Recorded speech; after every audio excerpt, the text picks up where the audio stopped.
I admit.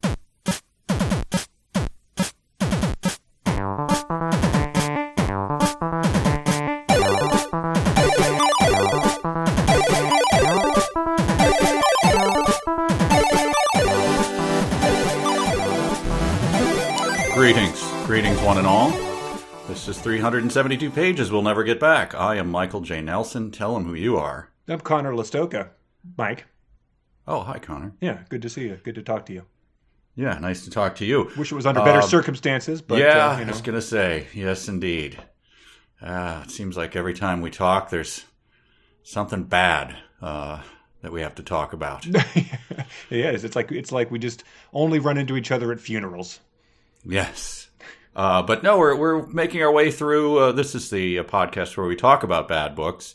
So that's probably the reason why now that I think of it. And we're making our way through a very, very, very terrible, bad, horrible, awful book called Ready Player 2. It is the Alexander's Day of books. It is the no good, very bad, horrible, best-selling book.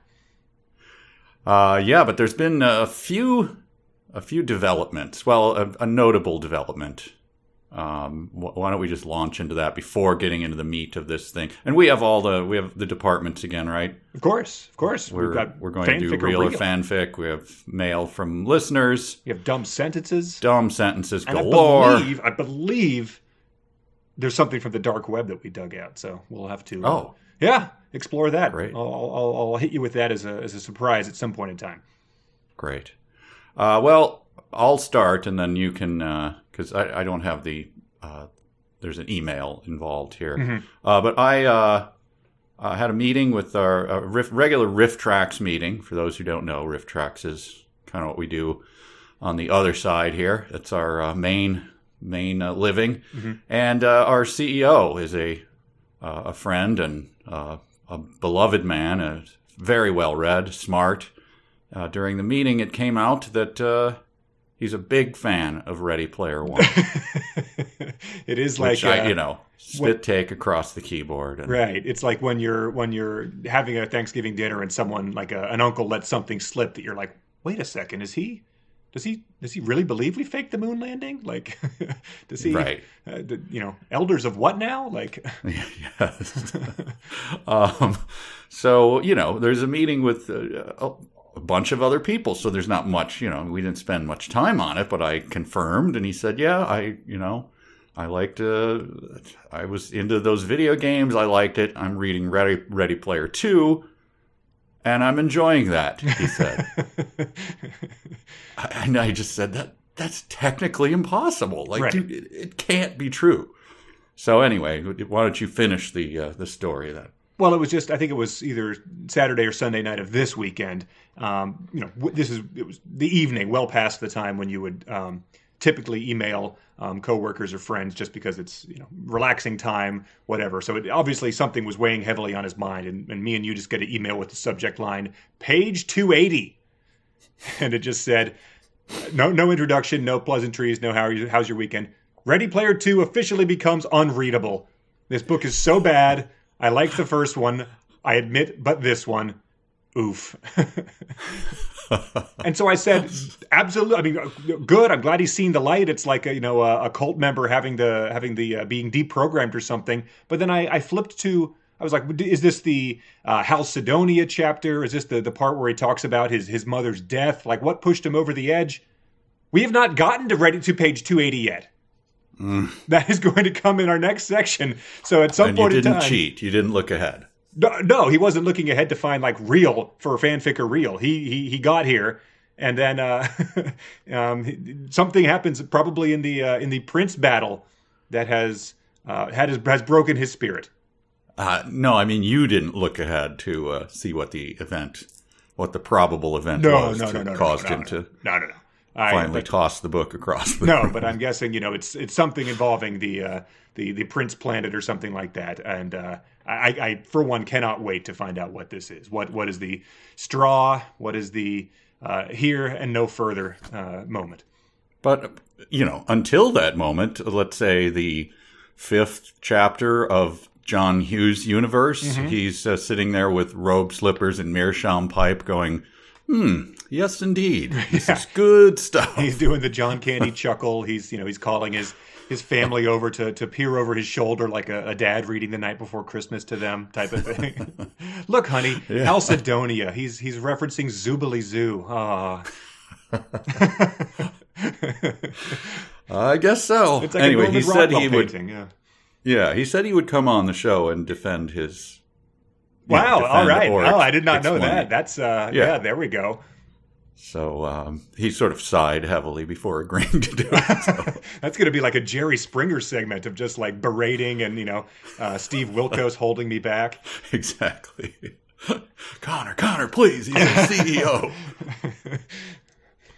Oh, anyway, all right. Well, shall we dive in? I think so. I think we've done that enough. Before we do, though, you did ask me to run some numbers. On this. Run the numbers on that, can you? Yeah. I think you just I could tell your tone was just sputtering rage. It was just like, how many times do these idiots roll their eyes? I don't know what provoked that in the book, but when it was the sort of thing, I think like Bella blushing, that I looked back on it and I was like, happens a lot. So in the book there is 154 mentions of eyes, which unless it's a biography of Dr. T.J. Eckelberg, that seems awfully high. And then so it was hard to say because you could phrase he rolled his eyes, she rolled, you could do that a couple different ways. I counted 13 eye rolls. Oh, okay. That seems low, but it does. Yeah, but all right. Some of them were on the same page of the book, so okay. He is liberal with them. And then you have in this section certainly a lot of eyes widening. Okay, yeah. All right. Their eyes widen to be, they end up looking like, giant squids. I think of the world's largest eyes, or the Tex Avery wolf. But then a very high amount of something I had not noticed yet, and I think it comes in. So there are 15 widening eyes. Coming in right under that with 14 are locking eyes. Oh, we locked eyes, or our eyes locked is a go-to. Huh. Do they lock their eyes before they do one of their little like dances and golf clap presentations? Which... Yeah, if you get a funky dance while locking eyes, and then someone applauds the funky dance, I think that's the Kleinfecta. Right. Oh, it's just another indication. I'm sure there are other things in the book and cliches that he used that maybe outpace the eye rolling, but this one just caught my eye, as they say. It does, and it is the sort of thing that if in a movie, let's say, if you kept cutting to someone in a hour and 45-minute long movie, and there were that many eye rolls, could you even imagine? Like that would be absurd. Yeah, If they were just pulling, a sitcom child, like at their dumb dad type of thing, like. Right. Oh, well, let's start in on the eye rolls here. Yeah. And tally them up. It's like you said, chapter 17 begins, we're still on the John Hughes planet. We are completing the quest for the third part of the shard, or the third shard, I guess. Wait, is this the third? Wait, which ones did Og get? Did he only get one? I believe Og has got the first 3 shards before he was, captured, tied to a chair, beaten with a knotted rope. That's how I remember it. That's precisely it. Was he doing it with the bottom was cut out of the chair? Oh yeah, Og is his sack has been well worked over. It's been speed bagged. It's been Le Chiffre nods in approval. All right, so what we're in the middle of in this quest is because the shard had a riddle about fowl, Fowl. Mm-hmm. No, it was the other way around. It was the other way around, but the other way. It turned out it was. And it turns out the solution, of course, is that it's just a homonym to fowl, and that they were talking about Ducky from John Hughes, and they hit upon that, and they all went, "Yeah, you're a genius. You figured it out." Right. So they're recreating the original ending of Pretty in Pink. Yes, to get a shard. The Hughes cut, if you will. Yes, and so right now they're trying to persuade an NPC version of Robert Downey Jr. Yes. To go to a dance? Correct.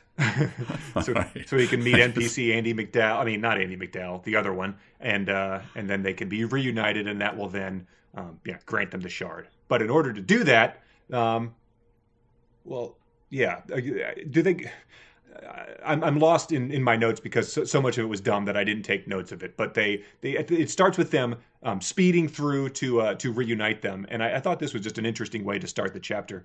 Artemis knew a shortcut through the rich side of town and was somehow able to navigate from memory, racing through the dark, undifferentiated maze of identical streets. And so I don't know if this was like an existential thing about memory. Like, he says she's somehow able to do that. Like, I'm somehow able to, like, pick up my phone and dial Lauren's phone number. I know it. And we know that Artemis has been on this planet many times, hanging out and doing all this garbage. So, is she also somehow able to, like, ambulate by instructing her central nervous system to place one foot in front of the other? I guess if you knowing something and being able to be aware of your knowledge of something are two separate things. Sure, maybe he's not aware that those are. I think that's a primary thing in philosophy is that we have knowledge of our own thoughts is one of the only certain things we have. But he's thrown some real doubt on that right here. I guess so. Oh, interesting. Yeah. Mm-hmm. Well, my first note was that, I didn't have a lot of notes for this chapter because it's just them. Well, we'll see. But Artemis gave me a dubious look and folded her arms. And I just thought, the missed opportunity. Did she momentarily look like Storm or maybe Sailor Moon or something? Yes. Well, why waste an opportunity to throw something really stupid in there? Yeah. Who's a notable arm folder? That has to be one of the poses that a third tier Mortal Kombat character strikes when they win a match or something. Yeah, sure. Yeah. Anyway, he's getting lazy, is what I'm saying.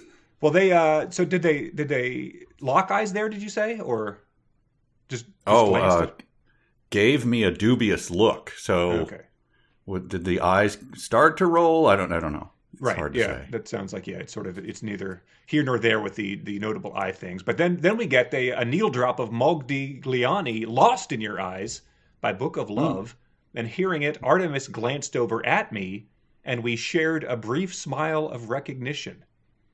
And so I think this is like to me that was sort of like the book describing itself.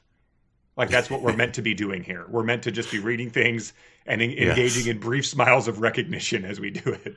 Yes. Like you always say, the laughter where you just sort of blow up the briefest puff of air out of your nose. That is our takeaways here. Yes. Or the who did I see? I saw some folk singer, and the people in front of us when they'd finished the song would go, and sort of bite the bottom lip and go, shake the head and go, yes, that is a lot of truth happening there. Well, hold on to that bite the bottom lip because we got some of those coming up. Oh yeah, does lip biting outpace the eye rolling? We'll have to run the numbers on that. Definitely. So I didn't really understand what was happening in this, but they have to go and talk to Mrs. Johnson, who I don't know who that is. Maybe it's described in here, but then they say something to her, and Mrs. Johnson turns into Mrs. Hughes, John Hughes' actual wife. Right. Yes. God. John Hughes and his wife. I mean, John Hughes' wife and his kid are now NPCs that are all sort of running around their house, and they're sort of taking this in like it's a magical, heartwarming moment. Yeah. So they're loving this. This was why I don't have a lot of notes. I don't understand what's happening. How do they know that people are going to turn into other people, or what is the purpose of that? I don't know. It's sort of just dream logic. When you're describing your dream to someone, you're like, it was my house, but it wasn't my house. And then it was my mom, but then it turned into John Hughes' wife. That sort of thing. Where it's like, yeah, I guess I know what you mean. It was somehow half you and, those kinds of things. Yeah. Right. But when John Hughes' wife invites them in, and we came to our first Sonic challenge, I believe, that we've had in a while. Oh, great. Okay. I'm going to give it to you. Artemis John Hughes bellowed in an extremely deep voice, smiling wide in recognition as soon as he saw her. "I've been expecting you." Oh, boy, this is almost a Who is the Sheriff? That's what I thought, yeah. Yeah. Bellowed in an incredibly deep voice. Artemis, what's the end of it? I'm trying Artemis, to look I've been expecting you. There it is. I see it. Okay.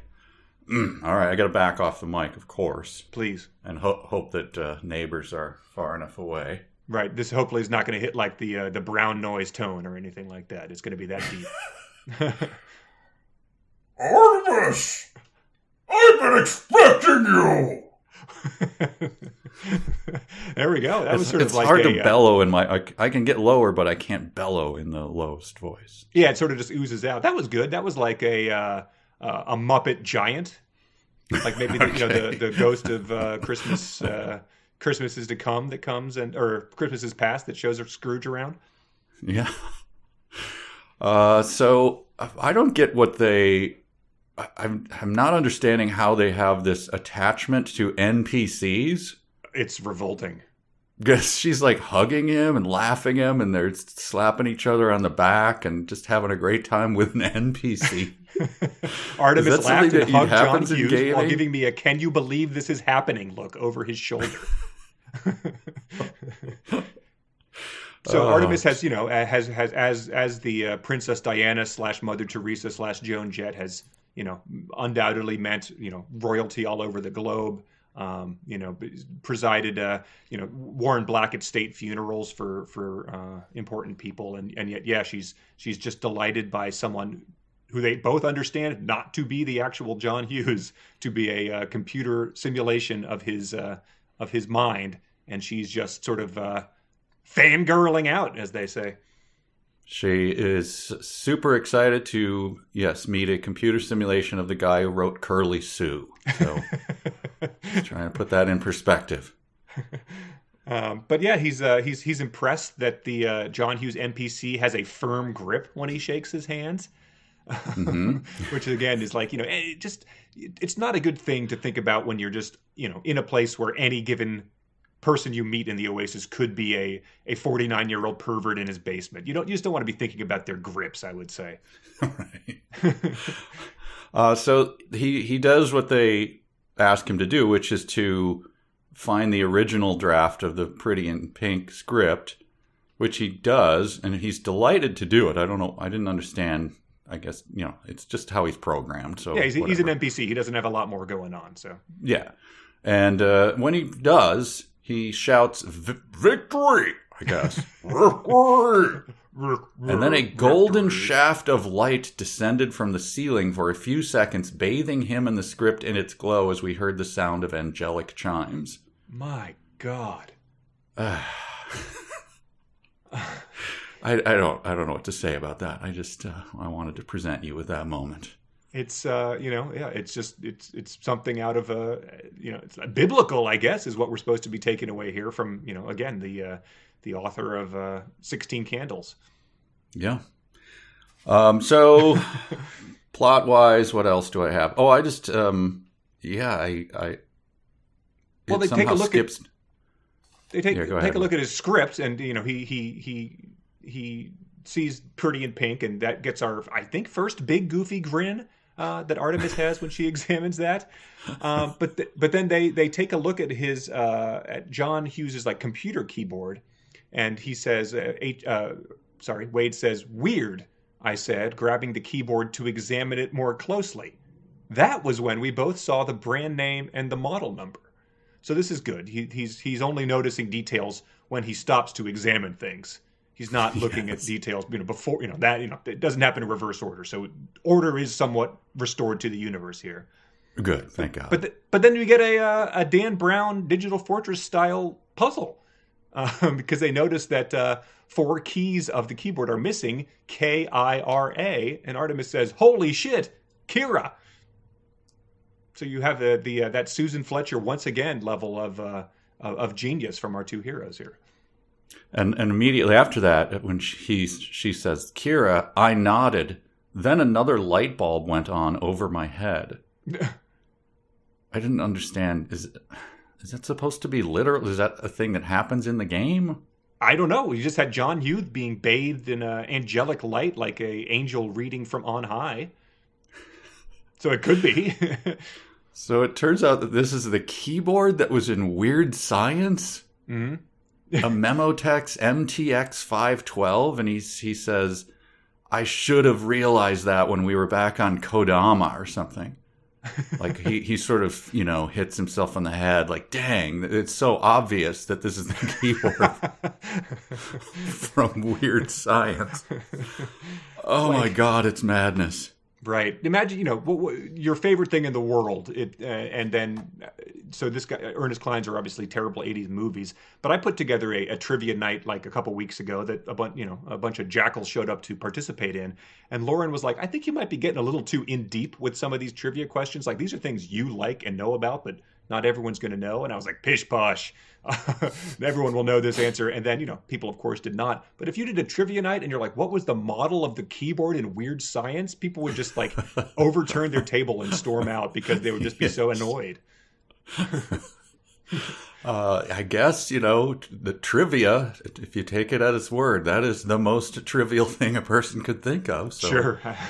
it checks out. But then I keep putting these in throughout this episode because it's important to keep this in mind when we're talking about all the stupid things that happen. This is where they check in, and I believe it's currently 5 hours until the mass death event happens.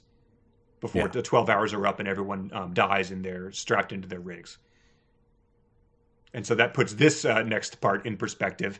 Yes. He reaches out to Lohengrin, saying he needs help, but this causes Artemis to give him a dubious look and fold her arms. A friend? She repeated. What friend? Was that a hint of jealousy in her voice? Oh, God. So she's getting all sort of sassy about this because she's worried that he might be cozying up to another person, and it's like, again, 5 hours before everyone dies, and it's just sort of, you'd imagine to call back Princess Diana, if she was going to be like engaging in one of the meetings about removing landmines or something. Yeah. But then Bill Clinton was like, oh, you know what? I will call in a favor from the UN Secretary General, and she's like, well, fine, I guess. Like and then she freezes the Secretary General. Friend of yours? Yeah. It's like, yeah. We're working towards the same goal in service of mankind here. I don't think there's any room for this sort of thing. So then plot-wise, they get Robert, who they call Robert Ducky Jr., is that supposed to just be a joke? I don't know. Yep. But he's also an NPC, but for some reason he's down with the idea of changing the ending to Pretty in Pink. Mm-hmm. And then we get flashbacks to, he gets the shard because he gets Ducky to dance with Andy or something. I don't know. Yeah, Andy, who was biting her lower lip when they saw her and looking around nervously.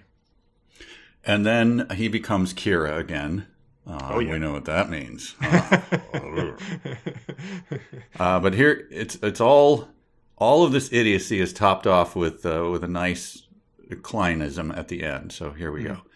In that instant, I also felt her intense physical reaction to Ogg's glance and his smile, and it gave me a sense of just how profoundly Kira had loved him. Samantha's smile still gave me the exact same sensation. A sensation best described as devastation.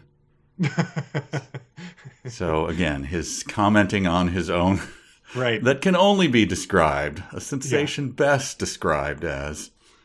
I'll take your word that however you're describing these things to us is the best way, since it's your world and your story. Just as we go forward, just choose the best way, whatever you think is best, and we'll assume that it is. Well, I think he did describe this next thing the best possible way. Also part of the same flashback, because I guess Kira, he mentioned this earlier, had a abusive stepfather. A short, bald man in a ragged shirt in the midst of yelling something in his thick Cockney accent. This had to be Kira's drunken stepfather, Graham, who was clearly enraged and only keeping his distance thanks to the cricket bat that Ogg was clutching with both hands and brandishing threateningly like Shaun of the Dead. So there's your scene of drunken abuse being intervened in by the weapon that just has not even a reference, just saying like Shaun of the Dead. And I guess Shaun of the Dead is just constantly brandishing a cricket bat. It's on the movie poster, but it seems like you could do that countless other ways that aren't just mid-aughts shorthand. Yeah, I'm afraid I had the same note, and this is a slam on myself. My note next to it, I have nothing profound or funny or clever at all to say. I just had "eat me" written next to it. So, yeah, it's another crossed her arms and looked like Wonder Woman, or Sure. Arms at sides and looked like Wonder Woman. It's just saying it because he thinks someone's going to get a thrill off the fact that they both know Shaun of the Dead. Yeah, that's all it is. But yeah, would you like Shaun of the Dead the movie, or like Simon Pegg in Shaun of the Dead, or is the character's name Shaun of the Dead? I don't know. Someone did email in and say that Simon Pegg of Shaun of the Dead was also the guy who played Og in the movie. So there's another little revolting right. Easter egg for us, for our readers. And so after he finished brandishing that thing like Shaun of the Dead, the abusive stepfather came over and whacked her upside the jaw, and she landed in the hospital for 6 days. Right. Like Pretty in Pink. Right, yes, exactly. It's like, this sounds like an incredibly traumatic moment, man. Like, it's a good opportunity not to lay on mid-tier level comedy. Yes. But that's all I have for that very, very strange and wasteful chapter. Yeah, our time on Shermer, Illinois has come to an end, fortunately. And the next step up is a trip to Halcydonia, which Wade describes as a huge stroke of luck because I'd spent a huge chunk of my childhood on Halcydonia, and my knowledge of it was encyclopedic even by Gunter's standards. So we get two huges there, which is good. And but then he says, I hadn't set foot on the planet in over 10 years, and after my last visit, I'd vowed never to return. So we're left on a slightly dramatic note. I wondered, now this is entirely from the fertile imagination of our author, right? I don't think he's referencing anything here until he gets to the kids show. Well, right. Until he gets to this is where the Star Wars Holiday Special and Gary Gnu show came in, which was a fanfic favorite. So I think he did. He sort of went out on his own. I don't know whether this was an editor's note, whether this is an attempt at creating something that will then be merchandisable. But he's doing his own thing here, which. A high wire act for someone who's more than anything proven that he has no good ideas of his own. It's the friendship forest of Faraway. My God.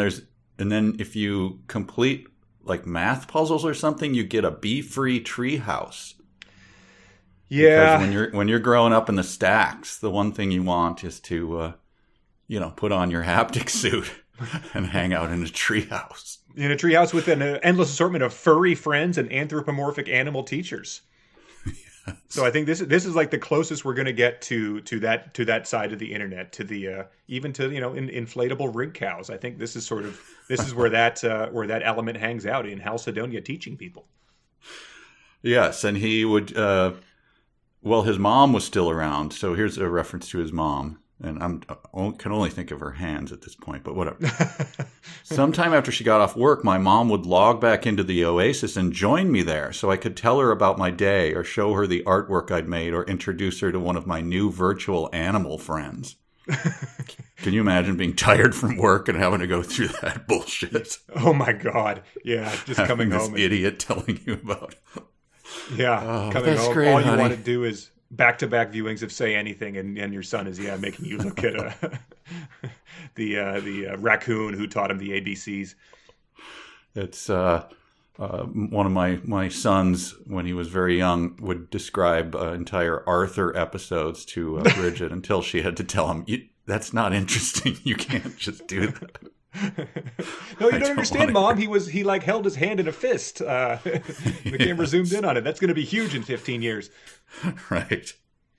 But yeah, so it's sort of it's a my childhood moment, which this whole book is, but this is real sort of childhood, like, below 10 years old sort of stuff, which we really don't get a lot of. We get a lot of, the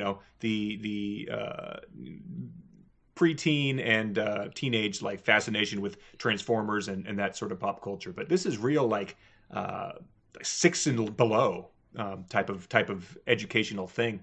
We get he talks about how he might see on Halcydonia any given moment Elmo from Sesame Street talking to Cherry from Pee-wee's Playhouse, and then they would both run over and invite me to play a game of Sorry.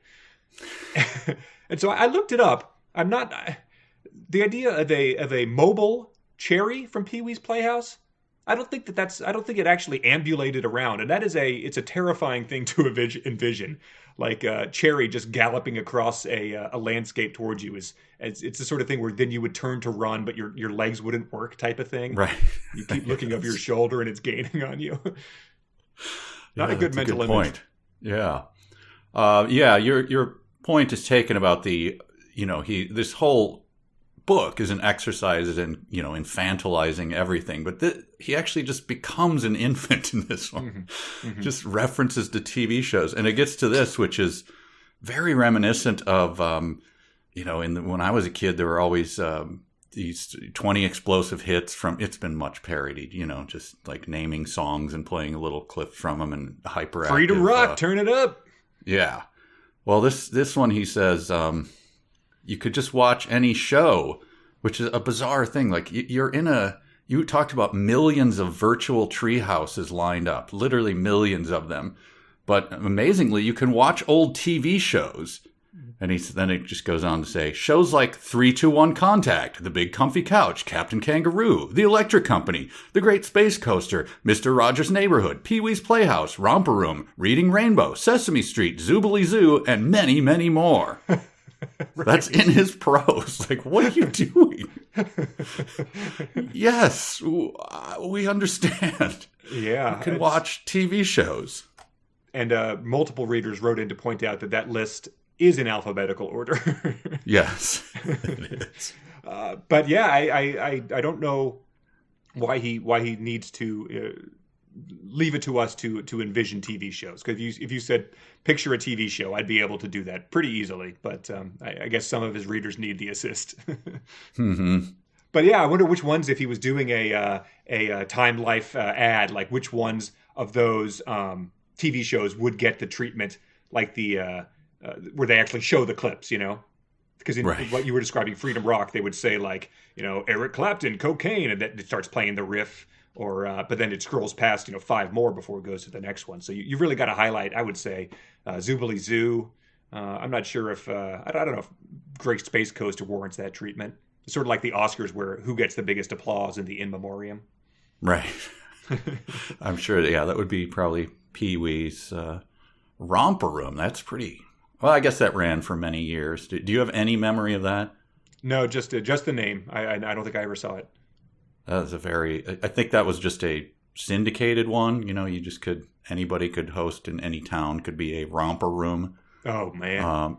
But that was very low rent. That was just, in my area, in the Chicago area when I was growing up, was just a kind of like a teacher. And it would just be like going to class, Like, now we're going to learn this, or we're going to do a puzzle or something. I mean, it was very, very low rent. So they'd ship you the whole set in a storage container and just, a dusty Your Guide to Romper Room. Yeah, here, host a romper room. Yeah, try not to curse. We don't really care, but sometimes the kids will start crying if you really lay into them. But then he says that he makes this mention because it immediately came to my mind of like, licensing all of this IP is expensive. And he said Kira and Og used their vast fortunes to purchase the rights to all these shows. Mm-hmm. And then he turned their characters into NPCs all over. I mean, those are complicated IP rights. You have to keep re-upping them. But I guess they just said, we want the rights to all of your characters from Sesame Street and Mr. Rogers' Neighborhood in perpetuity throughout the universe. Is that? Yeah. Usually it's like, we'll give you limited digital rights for 5 years and then we'll re-up these. I just imagine Kira and Og just constantly on the phone going, look, man. Yeah. We need to license these for another 5 years. Like, yeah, we lost the right to Roscoe, who played Gordon's likeness. We got to strip that out of there. His grandchild, who owns the family estate, is not going to be going to cause a big ruckus. Or it could have been like like the Wonder Years, or Dawson's Creek is on Netflix, but they couldn't get the rights to Paula Cole's "I Don't Want to Wait." Like Wonder for the theme song, Wonder Years, and like Freaks and Geeks. It's really hard to license all the music. So like when they got Sesame Street, did they have to like dub in a weird fake version of like the 1, 2, 3, 4, 5, 6, 7, 8, 9, Yes. 10, 11, 12, or like the Alligator King song? They just had to do fake sounding versions of all that. Exactly. They had huge staffs just working constantly to do this. Yeah, I mean, maybe that was why the mankind descended into lawlessness and lack of goods and workers, because all the people were working on these deals. Those must be the roving bands. They must be They're all lawyers IP lawyers. Yes. Anyway, yeah, I just like how he hand waves that away. But if you actually think about it, it's like virtually impossible that this would be a thing that you could do. Especially if there's like more obscure shows, like if they tried to track down Wizzo the Clown. There's just a great grandson or second removed who just is sitting there like being like, you want what? Oh yeah, I guess my great grandfather was a regional clown. Oh man, yeah, he left that somewhere in the will. I actually sold it to a guy to invest in a bowling alley. But as we know, I was just talking about this the other day about the weirdest projects that we've ever done. We'll have someone that'll just be like, not until you pry this out of my cold, dead hands. It means more to me than your filthy lucre. Right. Really? Wizzo? Right. Yeah, That's not true of that, but I'm just saying. That's an example. Right. Exactly. Yeah, exactly. If you go and try to buy Sesame Street and they're like, that'll just be $2 billion. You go and you try to buy VR Troopers or something that aired for a season and a half in a regional market, and that great grandson's like, yeah, but you know what? I want to golf with you every Tuesday. That's my stipulation. That's right. I'm making a new version of it, and I'm the star, and you're going to produce it. Yep. Anyway, all right. We can move on. Well, That's I very want to fun. just read some of the passages because they're so revolting to imagine this adult reading in a book for other adults. Wade says, "We're here," I said, pointing to the Friendship Forest. "The Queen lives in Castle Calculus, which lies to the south, beyond the Moorstuff mountain range and across the Seesaw Sea." And I just wrote, a book for adults. And it's obviously sort of inspired, I would guess, by The Phantom Tollbooth, which was a book that I really liked growing up. And it has a lot of just very basic puns and stuff like that. But it's sort of the thinking man's version of this. Yeah. Yes. I'm calling out the editor again for this particular. That was one of the many reasons Halcydonia had felt like such a magical place to spend my time as a lonely kid in the stacks, as I wandered across its magical landscape. Come on, man. Well, it checks out, though. I mean, there you go. Why did it feel magical? Because it was magical. Science. And then, as if we weren't infantilized enough, I opened a map of the planet and made it visible to everyone. It looked just like the map from Dora the Explorer, but I quickly muted it before it could start singing its own name. Oh. You are about to be plunged into a coma, sir. The entire world is going to be destroyed. Right, yes. They do some singing later, so that's good. But not until he revisits his mother's death, which is the reason he had vowed never to come back here. Our hero does start sobbing. I don't know if we got that in the movie, but I believe he sobbed in the last book at some point in time.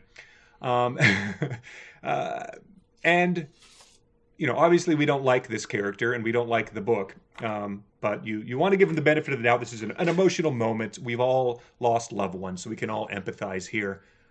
And yet he makes this very difficult.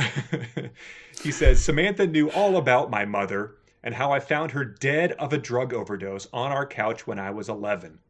That's rough. That's got to be hard. Anyone who knows someone who suffers for addiction or is in recovery, who has, God forbid, lost someone for addiction. It was heroin mixed with some other stuff, I think."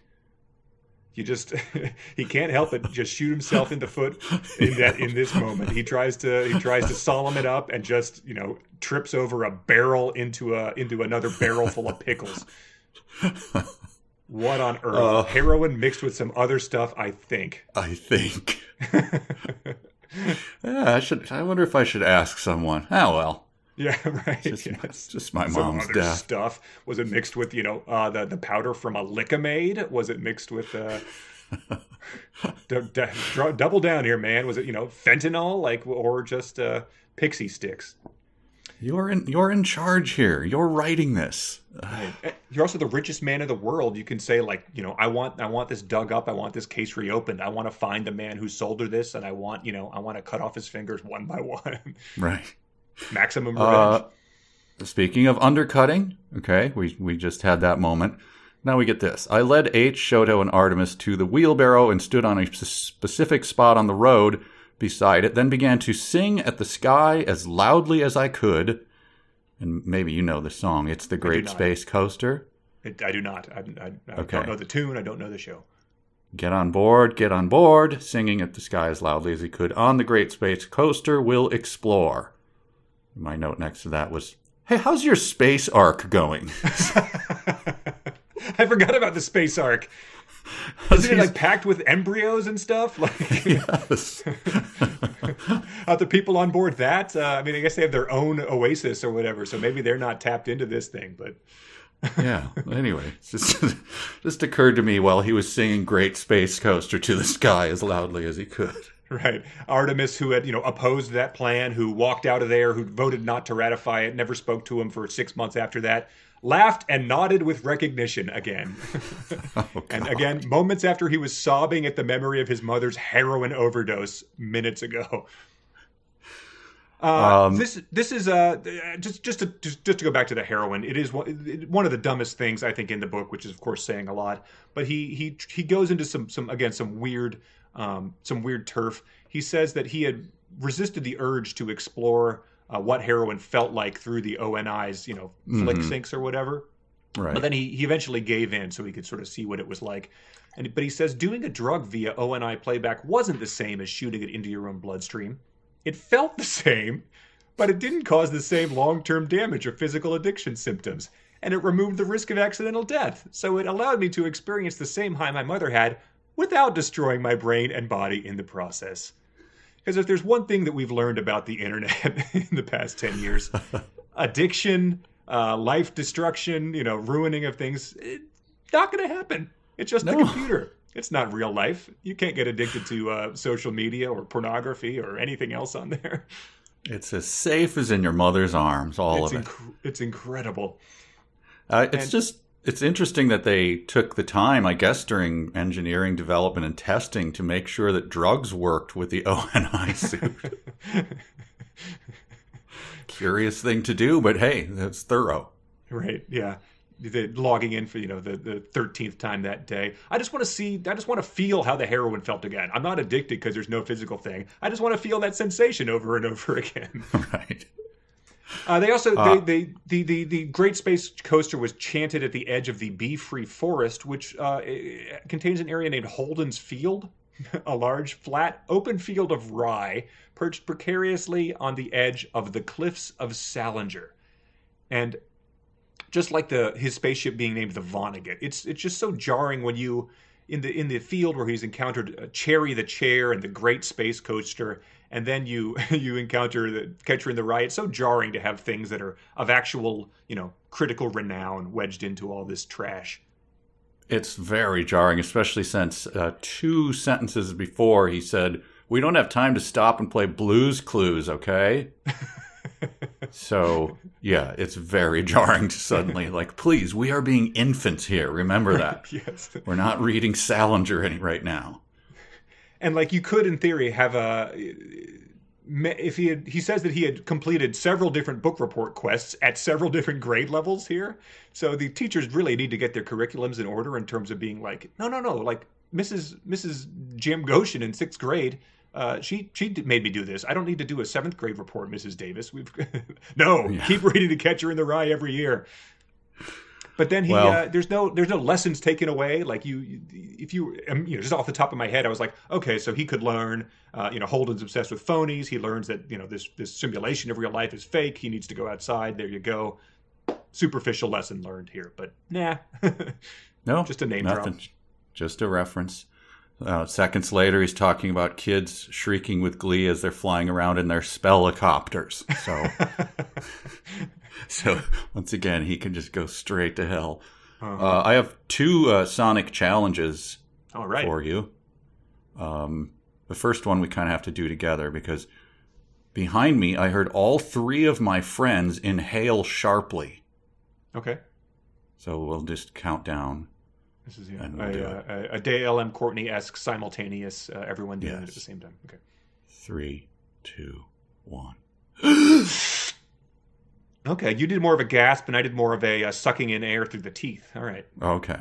All right. Okay. Well, this one's going to be a little easier. This comes right after the second Sonic challenge.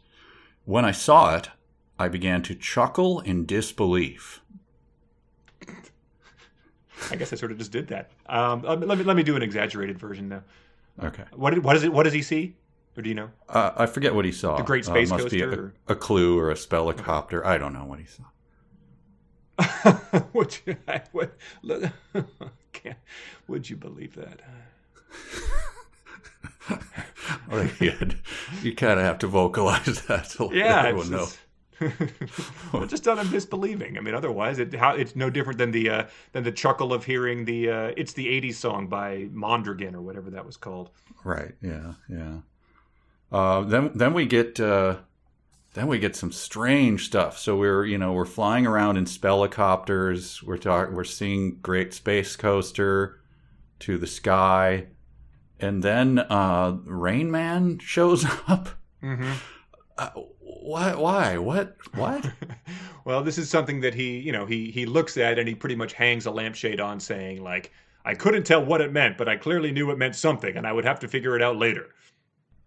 Okay. But yeah, Dustin Hoffman and Tom Cruise from Rain Man are there tapping something out in Morse code, and what they're tapping out in Morse code is Morse. Yes. Which in theory you could. That's the sort of thing that in a better book would be a puzzle you could actually solve, but it turns out it's just revealing information that's about fictional characters in this book that you of course have no way of knowing until it's revealed later. And the pattern of their tapping reminded me of a scene in Star Trek V: The Final Frontier. I did like that. That's a movie, that was the 3rd movie I think we ever did a riff tracks for, so it holds a special place in my heart. Wow. But what's the scene? Oh, I don't know. The only part I remember that is... he doesn't reference what it was. He just says for some reason. Anyway. That rewards the true Gunters, though. You go and you look that garbage up, and that's when you really chuckle to yourself. Right. All right. So I don't have many more notes for this. He goes meets to the Queen. He meets Queen It's-a-Lot, who just in theory, what the quest is here is that you have to go earn all 50 Halcydonia merit badges. But he already did that as a kid. That was a great undercut where they go, 50? We don't have time for that. There's so many of them. Like, yeah, I did it. I earned them all already. Right. And tension over. And then she reveals the shard to him in one of the... you can't... To say that you're in disbelief at how dumb something is at this point in time sounds like hyperbole and how we can't keep topping it. But just like the computer keyboard in the last thing where they didn't notice a detail on it until they took a closer look at it, this thing is along those same lines. He says, I guess he flashes back to another Kira flashback, but then says, I found myself back in Queen It's-a-Lot's throne room on Halcydonia clutching the 4th shard. I didn't even have to turn it over to see the clue engraved into it, because it already happened to be facing me when I held the shard up to look at it. Wow. So I don't know if he thought we were having huge moments of like him holding these things up and slowly turning them around as the same noise plays when John Hughes is enveloped in angelic light, but he just wanted to make clear that wasn't happening this time. Oh, that would make reading any book very difficult if we assumed that things were turned the other way, and therefore people were unable. How is he reading that book? Which way is it being held? Fear not, reader. It was facing his eyes. Right. Just describing if you describe everything that is needs to be done or does not need to be done, it's going to make every book quite a bit longer. I did not need to turn my car on because it was already running. I did not need to open the door because it was already open. That would just padding your word count. That's a tip for our writers out there. I think that if I had to guess, I think it's like that thing we brought up before, the unnecessary quotes around things when people write signs or whatever. Oh, yeah. I think he just panics every now and then and like, do I have to mention that it was facing me so I could read it? Yeah, I better just do it. And then he kind of forgets about it. You just like, should this have quotes around it? I'm just going to put some quotes around something. And there probably should be some in here. But so that ends the quest for the fourth shard, which, if you'll notice, we had spent a little less time talking about it than the John Hughes planet shard. I just went to do the word count. It was 4,045 words to get the fourth shard versus 13,548 to get the third one. So that's wow. I think it's less than a third, which makes sense because one was talking about someone else's beloved works of art, and the other one was the stuff where he challenged himself to come up with his own world. And so I think that shows you what he values and considers himself capable of. Yes. This is another instance where I don't know why he feels compelled to say this, but H says, I probably know more about Prince and his artistic output than any other human being in history. I know, I said. Do you have any idea how many times you tried to make me watch Purple Rain with you? So I guess in some, I mean, the dumbness is right there, but in some way, is he thinking that's the sum knowledge of Prince is to watch Purple Rain many, many times? That is the indicator that you know more about Prince than anyone and his artistic output than anyone in human history. You try to pressure someone to watch his most popular work, I guess. But he said that earlier. Even for Gunters, I knew more about this planet than anyone else on Earth. Like, why does he have to keep doing that? Right. You don't have to. As you're doing clues about things, like nobody has all knowledge of everything. It's enough to just go, hey, isn't that the thing that? Oh, that's right. You like Prince. Why did I know more about him than any other human being alive? Yeah, H says before that, she says, "We're in luck, guys." And it's like, well, that is lucky. And the luck just keeps sort of stacking up in this book with people being, preternaturally good at whatever the task at hand requires. Yes. And then my final thing about this is at the end of getting the shard, he spends time to wave at the NPC queen. Mm-hmm. And, I mean, it seems like a small thing, but why are you interacting with the NPCs? You are on the clock here. Right. They stop to do a little smile and nod to the queen and everything. Like, just go. Yeah. I'm imagining it being like, a video game would clearly, to save memory every time something has, completed their task or is off camera, they just sort of like slump over, sort of like a limp puppet. So I'm guessing once the queen has done her task of presenting him with the shard, he doesn't have to turn around. She probably just sort of freezes.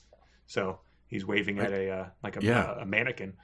I don't think you need to use your manners or anything on NPCs if you're under the gun for time, especially.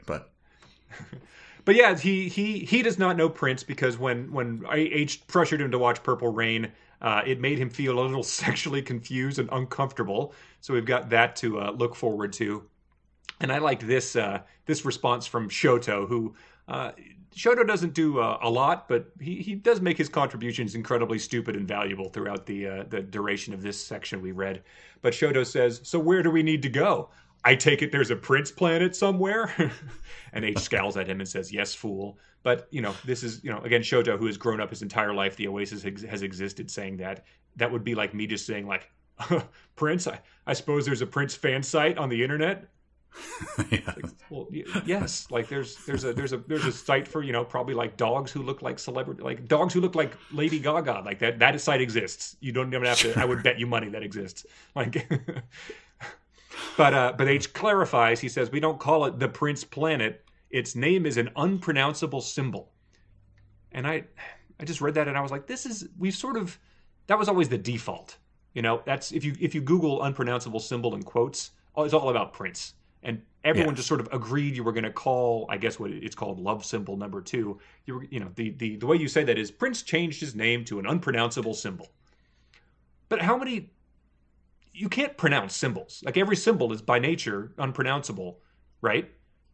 Like if you saw the sign that's printed on a blue handicapped parking placard, how would you pronounce that?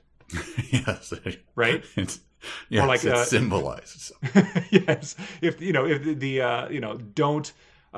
don't walk holding up the hand, like pronounce that. It's yes. it's a don't walk symbol. Like it struck me as a colossal failure of language that everyone agreed to do that with the Prince thing, and everyone just sort of went along with it. It's annoying. Yeah. It is. It was probably the first story ever written about him. Is that's what he said. It's an unpronounceable symbol. Okay. I should point out though about just going back to Shoto. It's a stupid thing to say. Maybe he was on the phone with his wife who was in the emergency room because their son is unable to get enough oxygen uptake or something. Okay. And he's just. He might have other things on his mind. He's a little distracted, yeah. Let's assume that going forward, because the actions he takes in later chapters. His son is one of the first ones to suffer from the malware in firmware. There we go. Yes, exactly. And so Shoto's he's turned off his notifications. He's on silent mode, and his wife is trying to get him in touch so that he can be there as the last rites are administered. Right. He's got the motion blocking software on, and he's basically just. Yeah, he's an NPC almost himself, just like he puts a little follow target on Samantha or something, and then he's basically not there. So yeah. Well, yeah, it ends with them saying that they have to go to the Afterworld, which is a planet of Prince that represents downtown Minneapolis in the 1980s. So I'm sure that's going to just be like coming home for you. It's going to be just local references and things you adore, and just you can do your own chuckle and recognition at. It was very, very odd, but we'll get to the specifics of that. Okay. Well, there is another shard to get to, but first, a board meeting. Yes. Chapter 19 is a board meeting. They go to meet with Faisal, where he informs our crew that Anorak has unfortunately initiated phase 2 of his plan, which is to alter all the NPCs to go rogue and then kill and loot the users. Mm-hmm. He says Anorak has figured out a way to alter the behavior of our NPCs, and we all shouted "what" in unison. Again, like Dale M. Courtney characters. And I assumed that Shoto, who is, as we know, using a translation software, shouted "what" like a half a second, after everybody. Right. This is another example of him just having no idea how to roll out story. Because this is considered worse than what's already happened. Like, it's downright apocalyptic. Like, that's what's at stake already. Mm-hmm. It's already in play, right? That's what we're currently doing. Mass death, so it like just a literal apocalypse. Yeah, so it strikes me as very, very stupid to stop everything and say, oh, you know how we're all about to die in 2 hours? Well, here's something even worse. People's...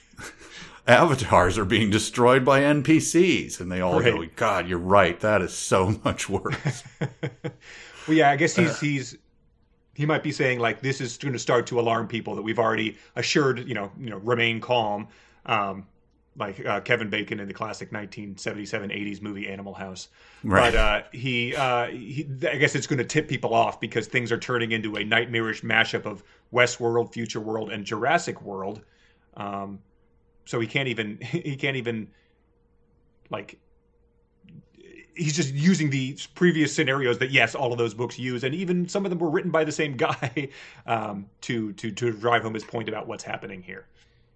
You forget how terrible that sentence actually is because it ends with a smattering of Imagination Land, Tomorrowland, and Zombieland all mixed in for good measure. Yeah. So he ties that big bow up with a bunch of stupidness and then a dumbass cliche. He really is a moron. Yeah, I don't know. Like you get the point. If you just said it's like Westworld, We all understand Yes. that, And Jurassic Park. I mean, it's interesting to go with the Jurassic Park that he went with the Chris Pratt movie. Right. But then Tomorrowland is just that's where Space Mountain's located, right? Like nothing bad happens there. It's just the future of yesterday at Disneyland. Yeah, I'm not familiar with that one, so yeah. I don't know. Tomorrowland is there's Frontierland. There's Oh, it's just the future at Disney yeah, World. it's the name of that area. Okay. Weird. But here's a little quiz for you. Well, all these NPCs, we saw surfers, sidekicks, shopkeepers, pit mechanics, butlers, maids, background citizens, and wise old mentors all going postal on hundreds of different Oasis worlds. Hell yeah. What year is it in this book? That Well, going but- postal is still being used? Yeah, I think it's 1998, baby. It's back. Going postal is back. All right. I mean, that's or the slang of like the much lamented late '90s swing dance boom, where you could call someone daddy-o or something again. Is Oh, yeah. Okay. every 50 years those trends come back. It's good to see it back. But all those NPCs are lined up at Castle Anorak, where there's hundreds of thousands of NPCs lined up in front of it. Their ranks already stretching to the horizon in every direction, like orcs amassing around Isengard. Which version? That's what I have that exact note. From which? It's just, I'm pulling my hair out trying to decide. Bakshi, literary version, Peter Jackson films. It's, I know. And if I picture it wrong, then I don't know where we go from here on out. Like this Exactly. we're tripped up. Yeah, or is it like what I presume? I think there was an identical scene in the Ready Player One movie where just all the characters amassed around that castle there too. So, Oh yeah, can he mention his own movie at some point? oh man, Is that going to come up in this book? That would be one of the most unfortunate things, I think. I mean, I can tick some off in my lifetime of bad things that have happened, but that would be up there that would be on one hand. I think that would rank if he did a little in joke. If Ernest Cline met an Ernest Cline NPC, I might have to go postal myself. God.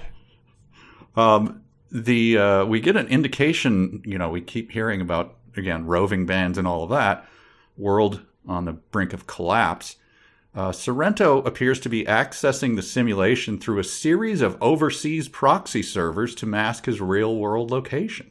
Nice. So, plenty of functioning overseas proxy servers. Everything seems great. How exactly are we on the brink of everything falling apart? I don't know. I mean, you'd think that would introduce some of the hated lag as well, having to connect through all those different things, but Totally. yeah, they mentioned that later, where the house that Og picks for them to go to is one that they set up because it has one of the fastest connections in the to the entire Oasis. Oh, God. But yes, they say that people who die when their characters get killed by the NPCs cannot. They usually respawn, but they go into this sort of void state, like this horrible, like locked in syndrome kind of thing. And Artemis says, "Does anyone else find this shit completely terrifying?" She said, raising her right hand, "Because I do. Shoto and I both raised our right hands in solidarity." And I just like flashing back to her, like spinning around in her, Pretty in Pink outfit and saying, "Applause, please," from 90 minutes ago. This was after also. So going postal is a thing, and she mutters, or Artemis muttered, "Mother Puss Bucket." Ugh. Which I think is, besides being repulsive, is from a movie. I think It's so. I gotta didn't be. look. I didn't look up what it was, but really, I'll look. Why not? It appears to be from Ghostbusters. It sounds like one of those, had it up here with this monkey riding snakes on this Mr. Falcon plane type of thing. Yeah. TV edit. right.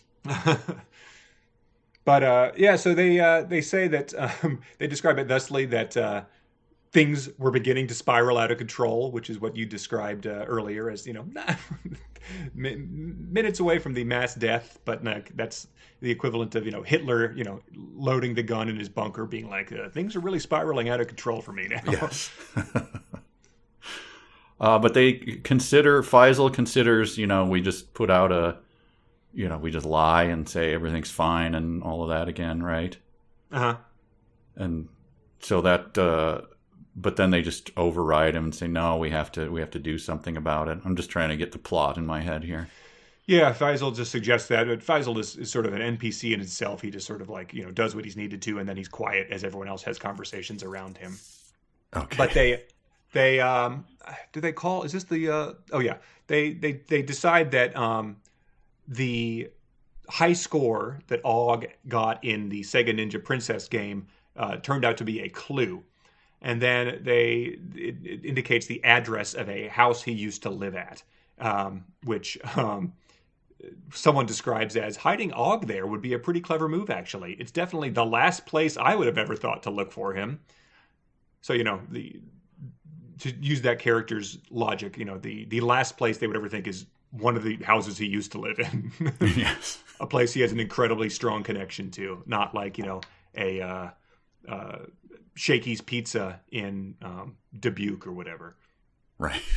Like any given Roy Rogers off of I-95. That would be the last place. Yes, right. But one of the things that this is what I was trying to get to earlier. Apologies. So they can't have this happening because they ask, what do you think will happen when criminals all over the world figure out that they're surrounded by sitting ducks? People who can no longer log out of the Oasis to protect themselves. Isn't this already happening? Right? Yeah. Yeah. You already you log yourself into something and you are already a sitting duck for criminals. They've already made this point. Yes, because... And so that's why the rich people can have spider coffins. Yeah, they say that 10% of people have spider coffins. The others are, I guess, vulnerable to the organ thieves that roam around. So the criminals are just being polite, but once they hear that they're really, really sitting ducks, then they'll become criminals again? And that's it's the like biggest people waiting concern around they for have? the purge night or whatever. They're just sort of, agreement among rogues or something. I guess you mentioned maybe okay. They have like cameras, like you have a webcam so you can see if there's a guy in a black stocking cap and a black and white striped shirt breaking into your house to take your kidney or something. Okay. All right, so it's airtight then, right? And I'm picking nits here. Okay. Yeah, exactly. Like every other thing that's been introduced in this book, every other concept, it's tied up all the loose ends. Yeah. Okay. But what they decide to do is probably much to Artemis's jealous heart's dismay, is they decide to call up Lohengrin and the Low Five. Mm-hmm. I do not remember the other names of them. They were all introduced and given a one sentence description so that the artists can start working on them, I guess, for the film adaptation. But I don't remember what any of them else were called. But Rizzo, Wukong, Lilith, and Castigar are their names. Right. But they all show up, and it says when they arrive there, they were all staring around wide-eyed, taking in their surroundings. But when they saw me, H. Shoto, and Artemis, their eyes grew even wider. So it just it's got that. It's going to burst at some point in time if they just keep taking in things that they're not used to and are unexpected. It's not going to be healthy. They're going to be like that woman who got endorsements for a couple months back in the early aughts that could make her eyes do that, sort of bulge out of her skull. Mm-hmm. But she had like thyroid condition, right? This is not something you want. No, maybe they're part owl, because isn't it true that like owls' eyes, you're only seeing like a 100th of them, like they take up most of their head or something. So maybe they just have endless eye back there. But then it says, and the book ends with, the chapter ends with this sort of dramatic sentence. And that was how the high five met the low five for the very first time under extremely dire circumstances. Yep. But before that, they bowed to them. Oh, right, yes. What is this bowing crap? I don't get that. It's just it's these young gunters who are now all billionaires who just are sort of in awe of these dipshits that they've chosen to embrace as their heroes and aspirational gods. I just don't. It just doesn't seem like normal human behavior for a 20-year-old to bow to a 21-year-old. It just seems a little odd. Hey, they're rolling real, man. That's right. How the low five go. That's right. Well, that's it for chapter 19, I think. Do you want to do some fanfic before we keep cruising on my last episode's success? Let's see how we do here. We're raising the overall rate, I think, in this one. This is like our Ted Williams batting 406 season. It's the abundance of fan fiction, but also, I don't know. I guess we're rising to the occasion. Yeah. All right. There's only, I think, two more RP2 episodes left, so there's only one more chance to get them in. But let's see if today's 5 entries are any trickier. As always, we have 5 pieces of writing, and they're all either from later in the book, written by Ernest Cline, hopefully future Pulitzer winner, and then some of them are written by our listeners. And you're going to try to guess which are which. Are you ready? I'm ready. All right. Number 1. That's when I saw 2 other figures. An olive-skinned man with bright blue hair wearing a brown tunic, and a figure wearing a red doublet with matching wide-brimmed cap, topped with a big white feather, piles of silver hair flowing from beneath. Our avatars have changed, said the silver-haired figure in Samantha's voice. I hope you see what's going on here, the blue-haired man said, sounding like Shoto. We're in the original Final Fantasy. You mean the 1987 classic that launched Squaresoft, later Square Enix, into the halls of fame as RPG masters, I replied. The very same, Shoto said. We're the Light Warriors. I'm a thief, Samantha is a red mage, you're a fighter, and H is a black mage. I can't wait to roast me some imps, H said with excitement. Well, I don't know that game, obviously. Obviously.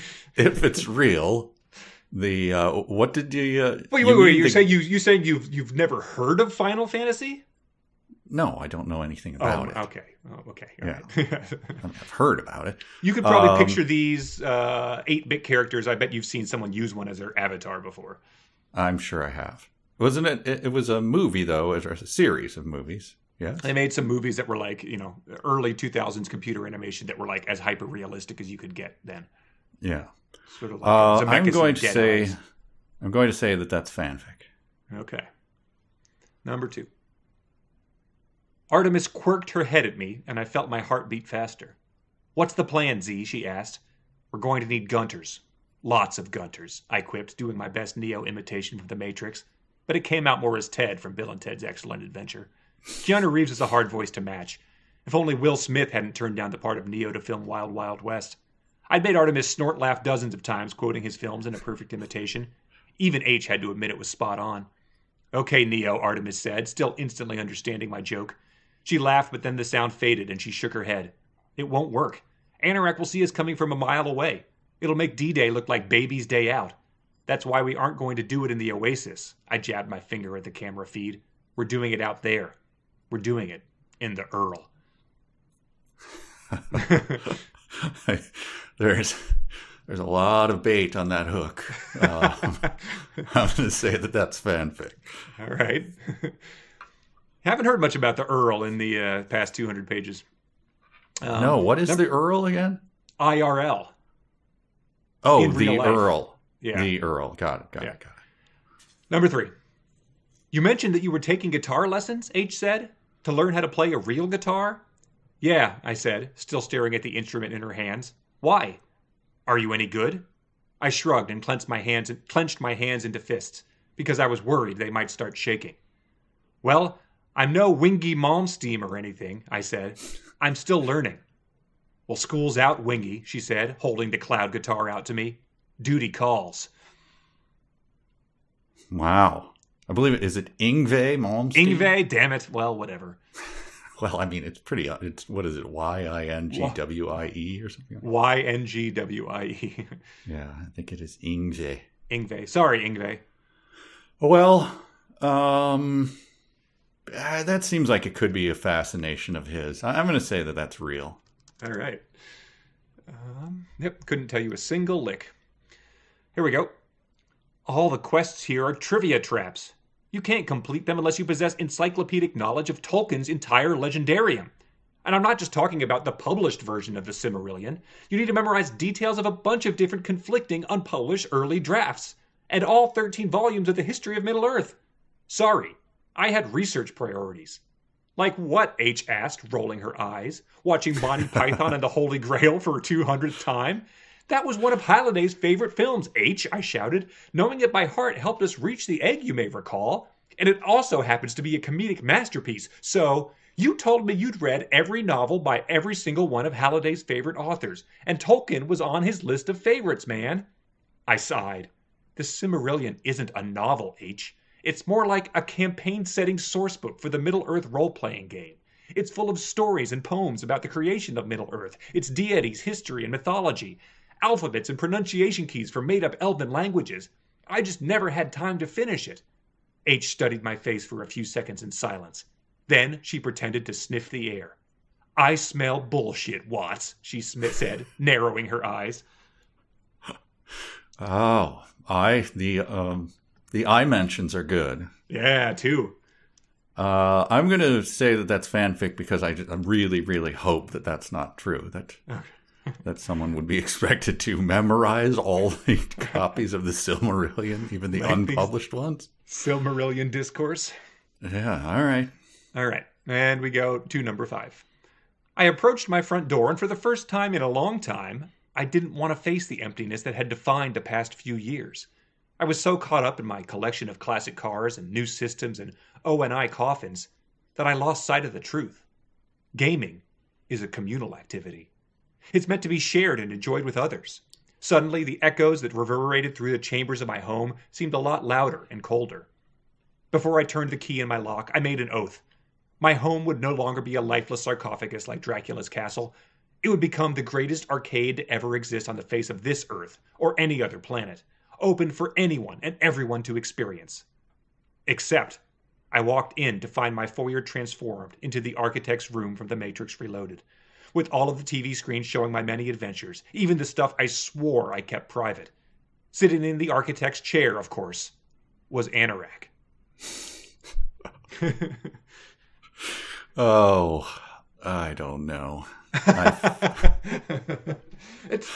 That's so terrible. What is your... Well, I feel like it's something that he might try to do, so it's a clever bit of writing. I don't know. I'll say it's real. Okay. All right. Well, if we're talking, that before this it was only a coin flip, you still managed to increase your percentage, I think, here. Okay. You got 3 out of 5. 3 out of 5. Damn. We're going through them one by one. Number 1 was they morphed into Final Fantasy avatars. That was, you said fanfic. That was fanfic written by Ted. Okay. Number 2, that was him imitating Neo, but sounding more like Ted. You said fanfic. That was fanfic written by Ezra. You had a lot of Keanu Reeves in this one. Number 3 was Yngwie Malmsteen. You thought that might be real. That is real, written by Ernest Cline. Nice. Best-selling author. And then number 4, the Tolkien Silmarillion. You said fanfic. That is real. What? I think that all the stuff about Ogg's thing, all the Tolkien stuff, I think that's where it all comes to a head. Oh, man. Then number 5, you thought the architect might show up. You said real. That was Harris's fanfic. Okay. I left out some stuff. He said, Anorak, you son of a bitch, we destroyed you. And he said, please, call me the Archirect. It's 60%. Not bad. I thought I had higher hopes. Hold your head up, like the band Argent sang. That was probably an 80s song, if not. Yeah, that 70s. Probably just squeaked into the 80s. All right. Chapter 20. Yeah. Patreon plug first. A lot of those people were Patreon supporters who submitted those. So check out patreon.com/372pages. It's where all the good stuff goes down. We're doing a meme contest now where I suggested the prize would be one of your books, Death Rat, signed by me. And I'll give away one of my books, Pole Vault Championship of the Entire Universe, signed by you. They'll be guaranteed to be one of a kind. Crisscross from that classic 80s movie that Hitchcock made in the 60s. What is it? Chapter? Okay. Oh, good. Phew. I was going to just pretend like I knew it and had seen it. Okay. All right. Chapter 20? Chapter 20. So I did this. There's the time check. I just went to the end of the chapter and looked. So it's probably about a half an hour more. But by the end of this chapter, there's 2 hours and 28 minutes left before I hit his limit. H and Shoto each have 10 minutes less than me, and Faisal's about to hit the 2 hour mark. So that's what we're working with here as to keep in mind as all this dumb stuff happens, as all the petty arguments and fangirling and etc. What does it all? I forget. Does it all happen at once? Like Anorak just pulls the plug, or no? Because everyone logged on at a different time. Yeah, that's why I'd say that H and Shoto are about 10 minutes ahead, and Faisal is really sweating it because he's a half hour ahead than all these people, and no indication, when the first people were logged in, right? Even though clearly, people in Australia, other time zones and everything. Yeah. Okay. It must be dropping dead by the 1,000 at this point in time. Right. All right. All right. What's your first note? So it shows up. Lohengrin is talking about. He's talking about her. I think this is how the chapter started. It says Lohengrin's avatar was still in her female form, but now she was dressed in some sort of futuristic battle armor. The rest of her clan was similarly attired and also heavily armed. Once I finished making introductions, and once Lohengrin and her friends finished freaking out, Lo told me what she'd been up to. So this is this is just where I thought that it just might slightly distract from you meeting your hero and bowing and fangirling and freaking out and squeeing. If you had been told you were minutes from death. Yes. You know what I mean? Yeah.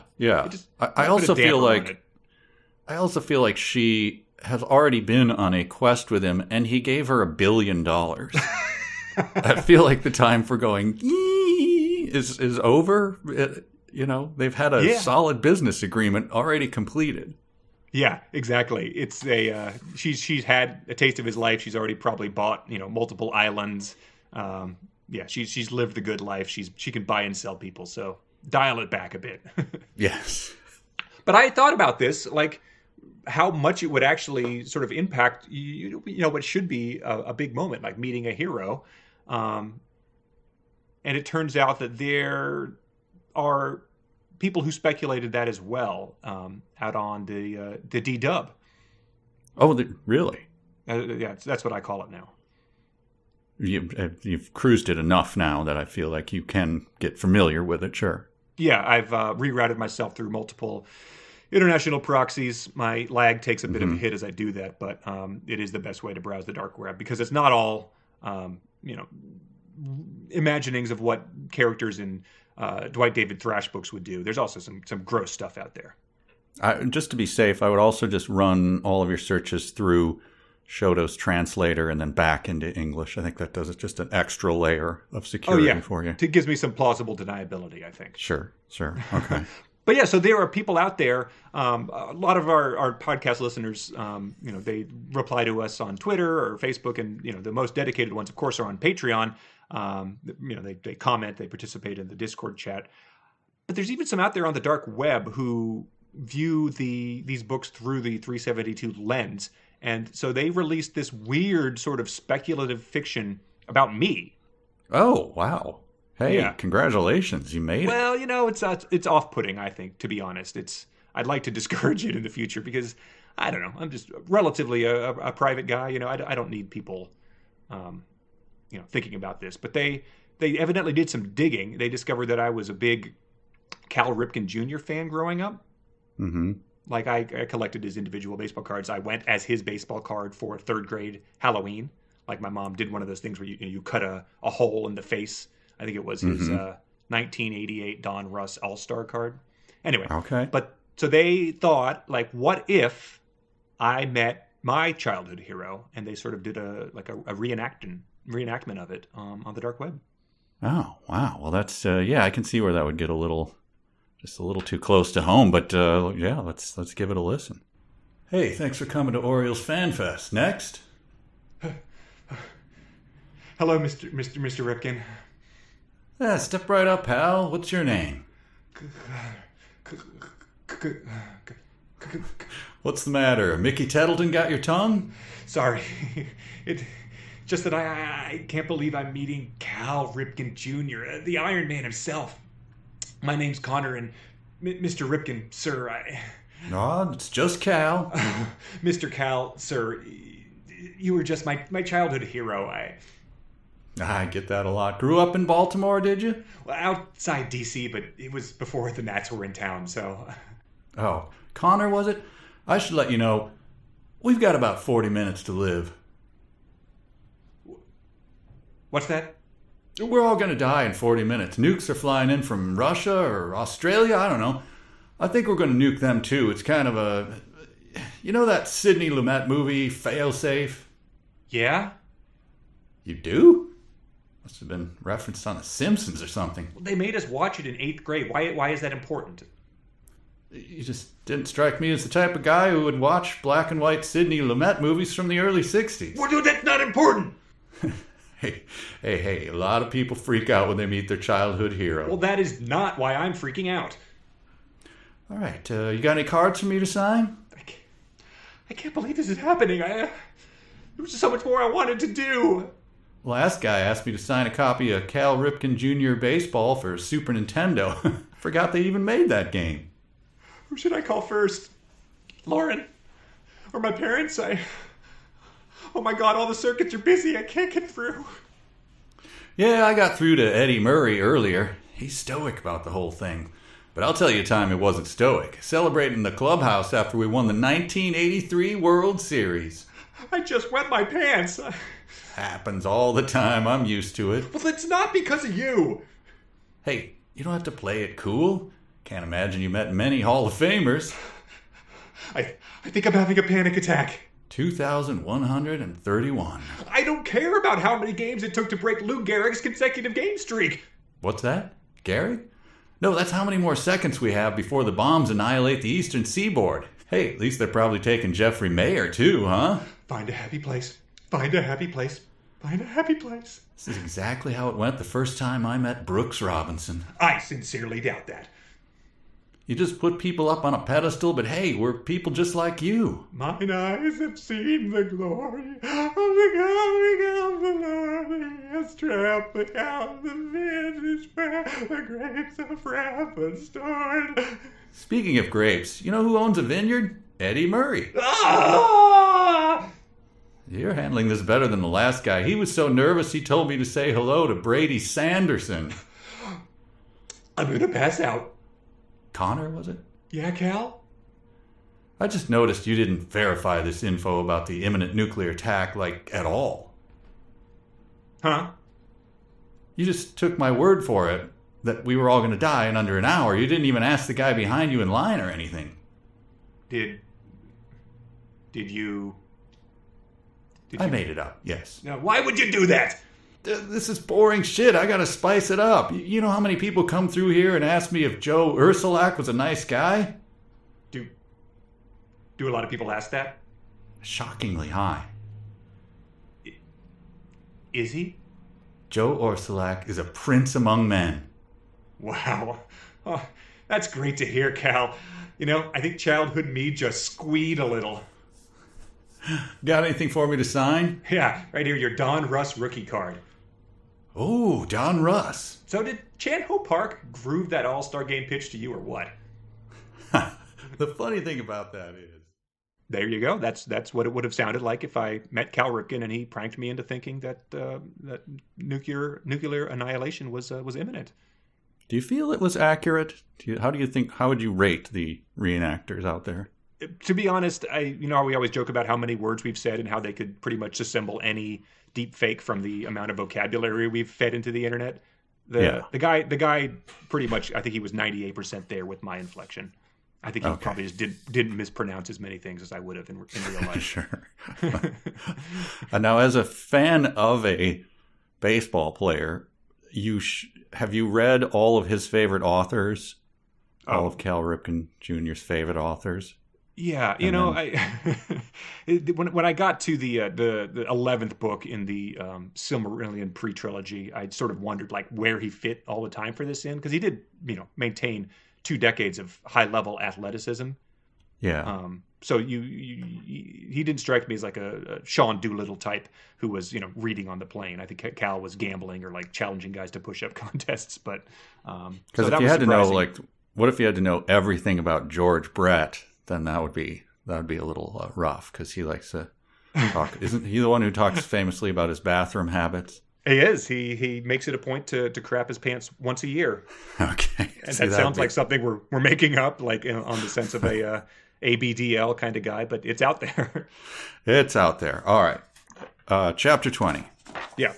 So they reveal to the Low Five has sort of like ran this quest. They went around to all of the houses where Wade and Lohengrin had already been. They went to all 255 of those houses, and they've discovered that in one of them, Og has been leaving them some clues.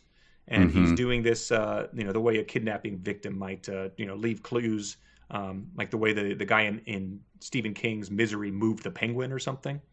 Yes. Like he left them a copy of an obscure John Belushi DVD.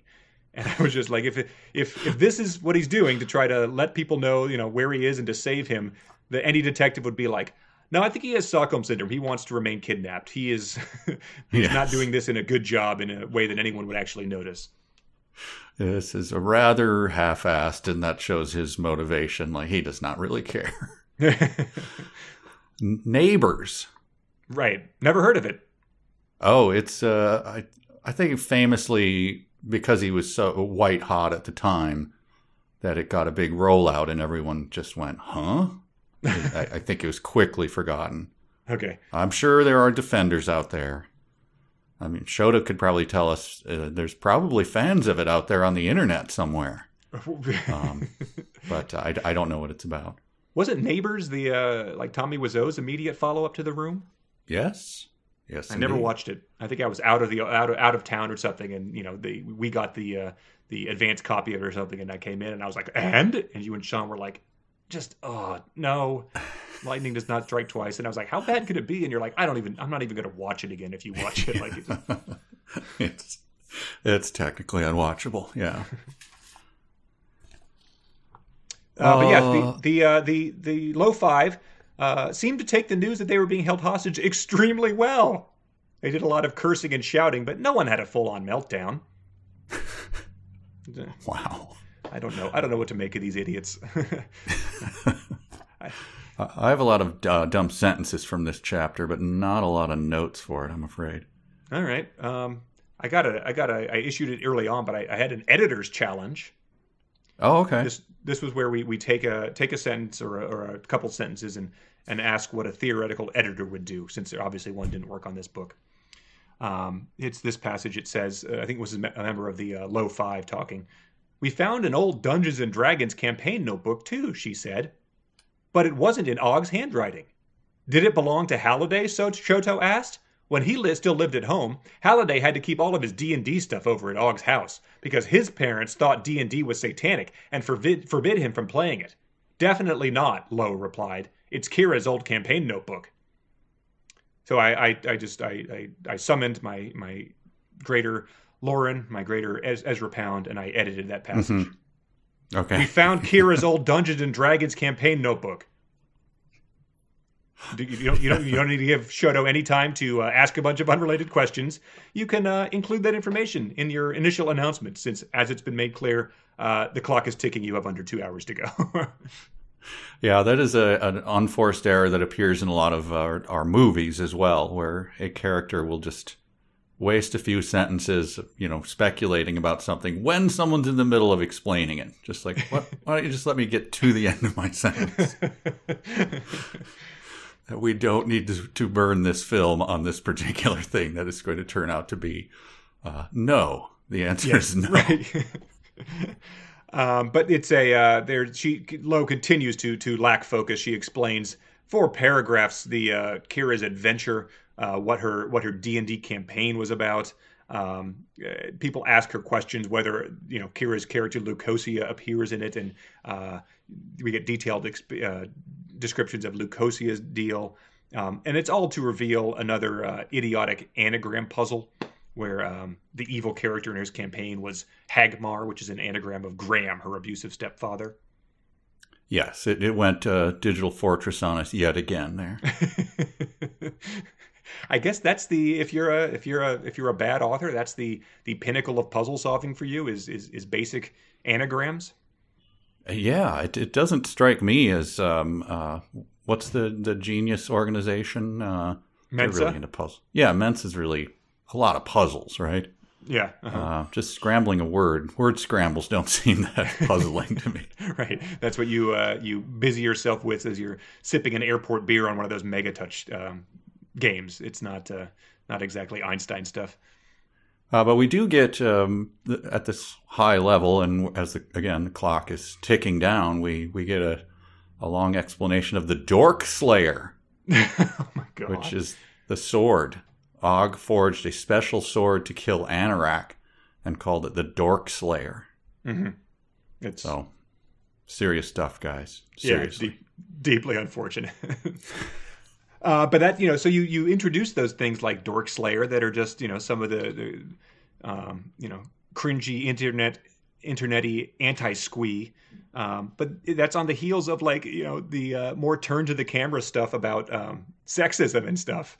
We get a 2 back-to-back paragraphs. It says, "I remembered that in his autobiography, Og had complained about Halliday's sexist behavior toward Kira more than once." Next paragraph. "I remembered having my first real argument with Artemis once about that very subject." She'd started it by stating that Kira Morrow deserved to be listed along Og and Halliday as one of the true co-creators of the Oasis. She'd made comparisons to Rosalind Franklin, a woman who deserved to be credited alongside Watson and Crick as one of the discoverers of the double helix structure of DNA, or Katherine Johnson, whose calculations helped us reach the moon. Turns to the camera. Or countless other women who had been brushed aside or blatantly ignored. So it's the rarely seen, turn to the camera, but also, and the resting, all these people that he's trying to defend the honor of. Oh, he's not good. He's not good. But he's, and I mean, Halliday, he's always been a monster of a person, right? It's not like it's been suddenly revealed in book 2 that he's terrible. Yeah. No. Because he's always been, and our hero has always known he's been terrible. He just rushes to defend him. Yeah, bit his tongue to try to not call him a sociopath last episode. Yeah. But as his strong moral stance, he doesn't change the policy that Kira and Og had put in place about hiring one woman for every man. So it was like, look, he's not that bad. He didn't change the policy. Right, yes. He didn't actively work to undo things. Yes. But he also says, all these years later, I could finally see she'd been right all along. I'd just been too much of a slavish Halliday fanboy to believe anything bad about him. How times had changed. Like, this minute they just changed? Yeah, when did they change? I was struck by that too. Like, what?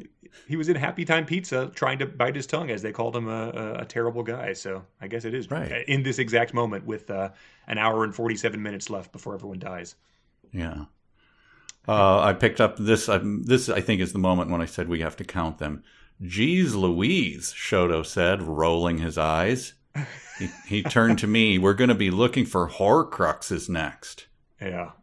Shoto, just shut the rig down. Get out of here. Is that a colloquialism that translates to Japanese? "Geez Louise," yeah, that's a good question. I wonder what it is in Japanese. I think that was one of the almost back-to-back eye rolls. I think someone rolls their eyes maybe a paragraph later. Oh, boy. But yeah, the idea that they're going to be looking for Horcruxes, I believe there were 7 of those, so it was clearly meant to echo that from the very beginning. And that just does still fill me with fear that we might be mating NPC Ernest Cline at some point in time. Yep, it's going to happen. God, I hope it does. That meta. Yeah, don't you think someone would have found that and it would have been in real or fanfic? Yeah, I suppose. I don't think anyone would have been able to resist that tidbit. You're right. All right. Faith restored. Yes. While we're talking cliches, I think this is a good one. I think Lohengrin, this is describing. She raised her eyes to meet mine, and I could see the steely resolve in them. And I admire that. If you're going to have resolve, make it steely. Brought to you by Steely Resolve. There's no like steadfast resolve. Get that trash out of here. Like, just get the brand name Resolve. Steely. Yes. Oh, he's got his cliches and he sticks to them. Why does she turn into James Spader? I don't remember. I couldn't place it, and I don't think it is explained. I think it's just some sort of joke that I don't get or something. She hit the wrong button as she was like trying to alt tab to another or to something else. I guess so. Did that trigger applause from characters because they already applauded her for doing something? Oh yeah, I have that written down. She, Artemis and H both nodded and began to applaud. Shoto and I joined in. Lo took a small bow. Then she motioned to her friends. So yeah, everyone's just bowing and applauding each other. It's like a it's like a weird cult or something where they have these nonverbal communications they're doing at various times. Yeah, it's the wear this certain color ribbon cult, or something like. I don't know. But that's all I have for chapter 20. What do you think people would do if, like, the next time we got together in Nashville, if we just started applauding each other for various like, when was the last time you did that to anybody, just as a even like playing a game or something? You're playing charades and your teammate gets something, you applaud them. People would just like ask you to leave the party. I can't imagine under what circumstances. I want to end this chapter. My last thing was a character ID challenge. I want you to tell me who this is. Okay. The second we'd finished, Artemis jumped to her feet and prepared to leave. Tell Miles and his team I'm logging out right now. Who's Miles? I have no idea.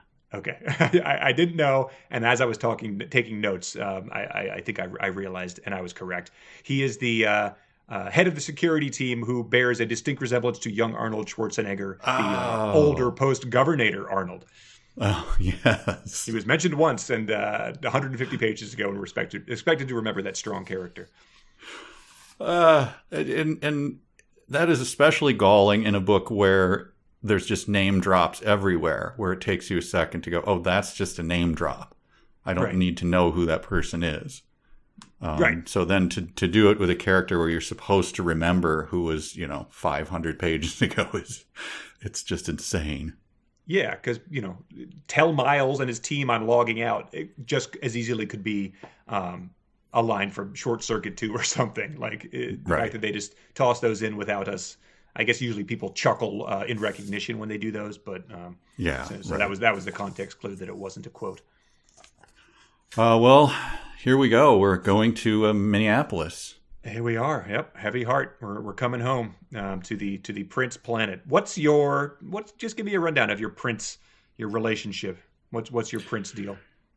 My own Prince deal. I mean, I've seen him a number of times. I like in concert. Yeah, at bars and things. Wow. Where he'd come in and just play. I once was going up the stairs at, it wasn't even First Avenue. It was it was Williams Peanut Bar, and I think I ran into him and almost knocked him down. Wow. And then his big, he had a big bodyguard who was very, very familiar. Sort of a famous guy in his own right, sort of picked him back up, and they rushed past me without saying anything. Wow, that's cool. There was that. We recorded part of our the Mystery Science in a studio that was run by his manager of Paisley Park. Paisley Park. So we had nothing but time and for him to tell Prince stories. So I got a lot, That's a cool. lot of inside stuff by his manager. So that was, and that's about it. And, going to see him at First Ave and all that stuff. All right. Well, so you're, after H, you're probably the second most knowledge of Prince in all of recorded history. Well, remember how I tried to get you again and again to watch Purple Rain? You were sexually confused. I did. I was so embarrassed and sexually confused, and then I was so embarrassed that I admitted that was why I didn't want to watch it. Yes. And then you applauded me for saying that. Yes. And I bowed. So they go to Prince Planet.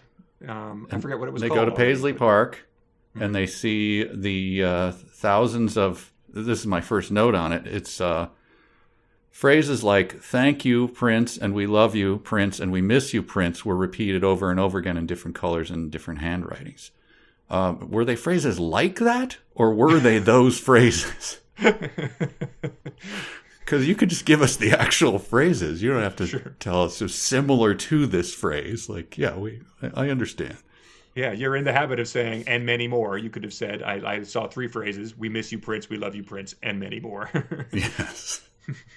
Well, I love that part because he says he's admitted that he doesn't know much about Prince, but he says, "As I scanned Prince's discography, I noticed he had released both an album and a movie titled Graffiti Bridge. So in an effort to appear like I actually knew something about this place, I turned to Shoto and said, 'This is the famous graffiti bridge that inspired the album and film of the same name.'"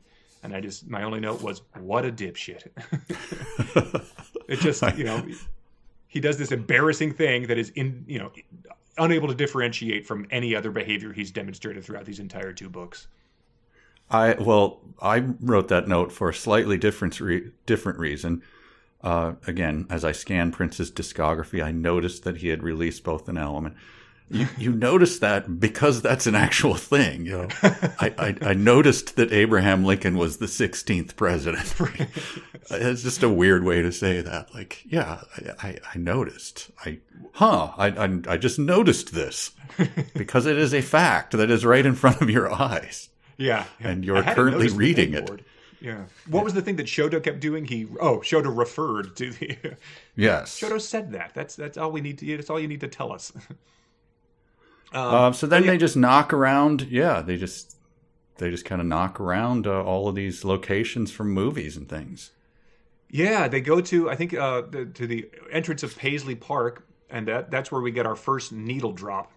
It says, "Church-like organ music filled our ears. The song identification software running on my HUD identified it as the opening of a song called 'Let's Go Crazy.'"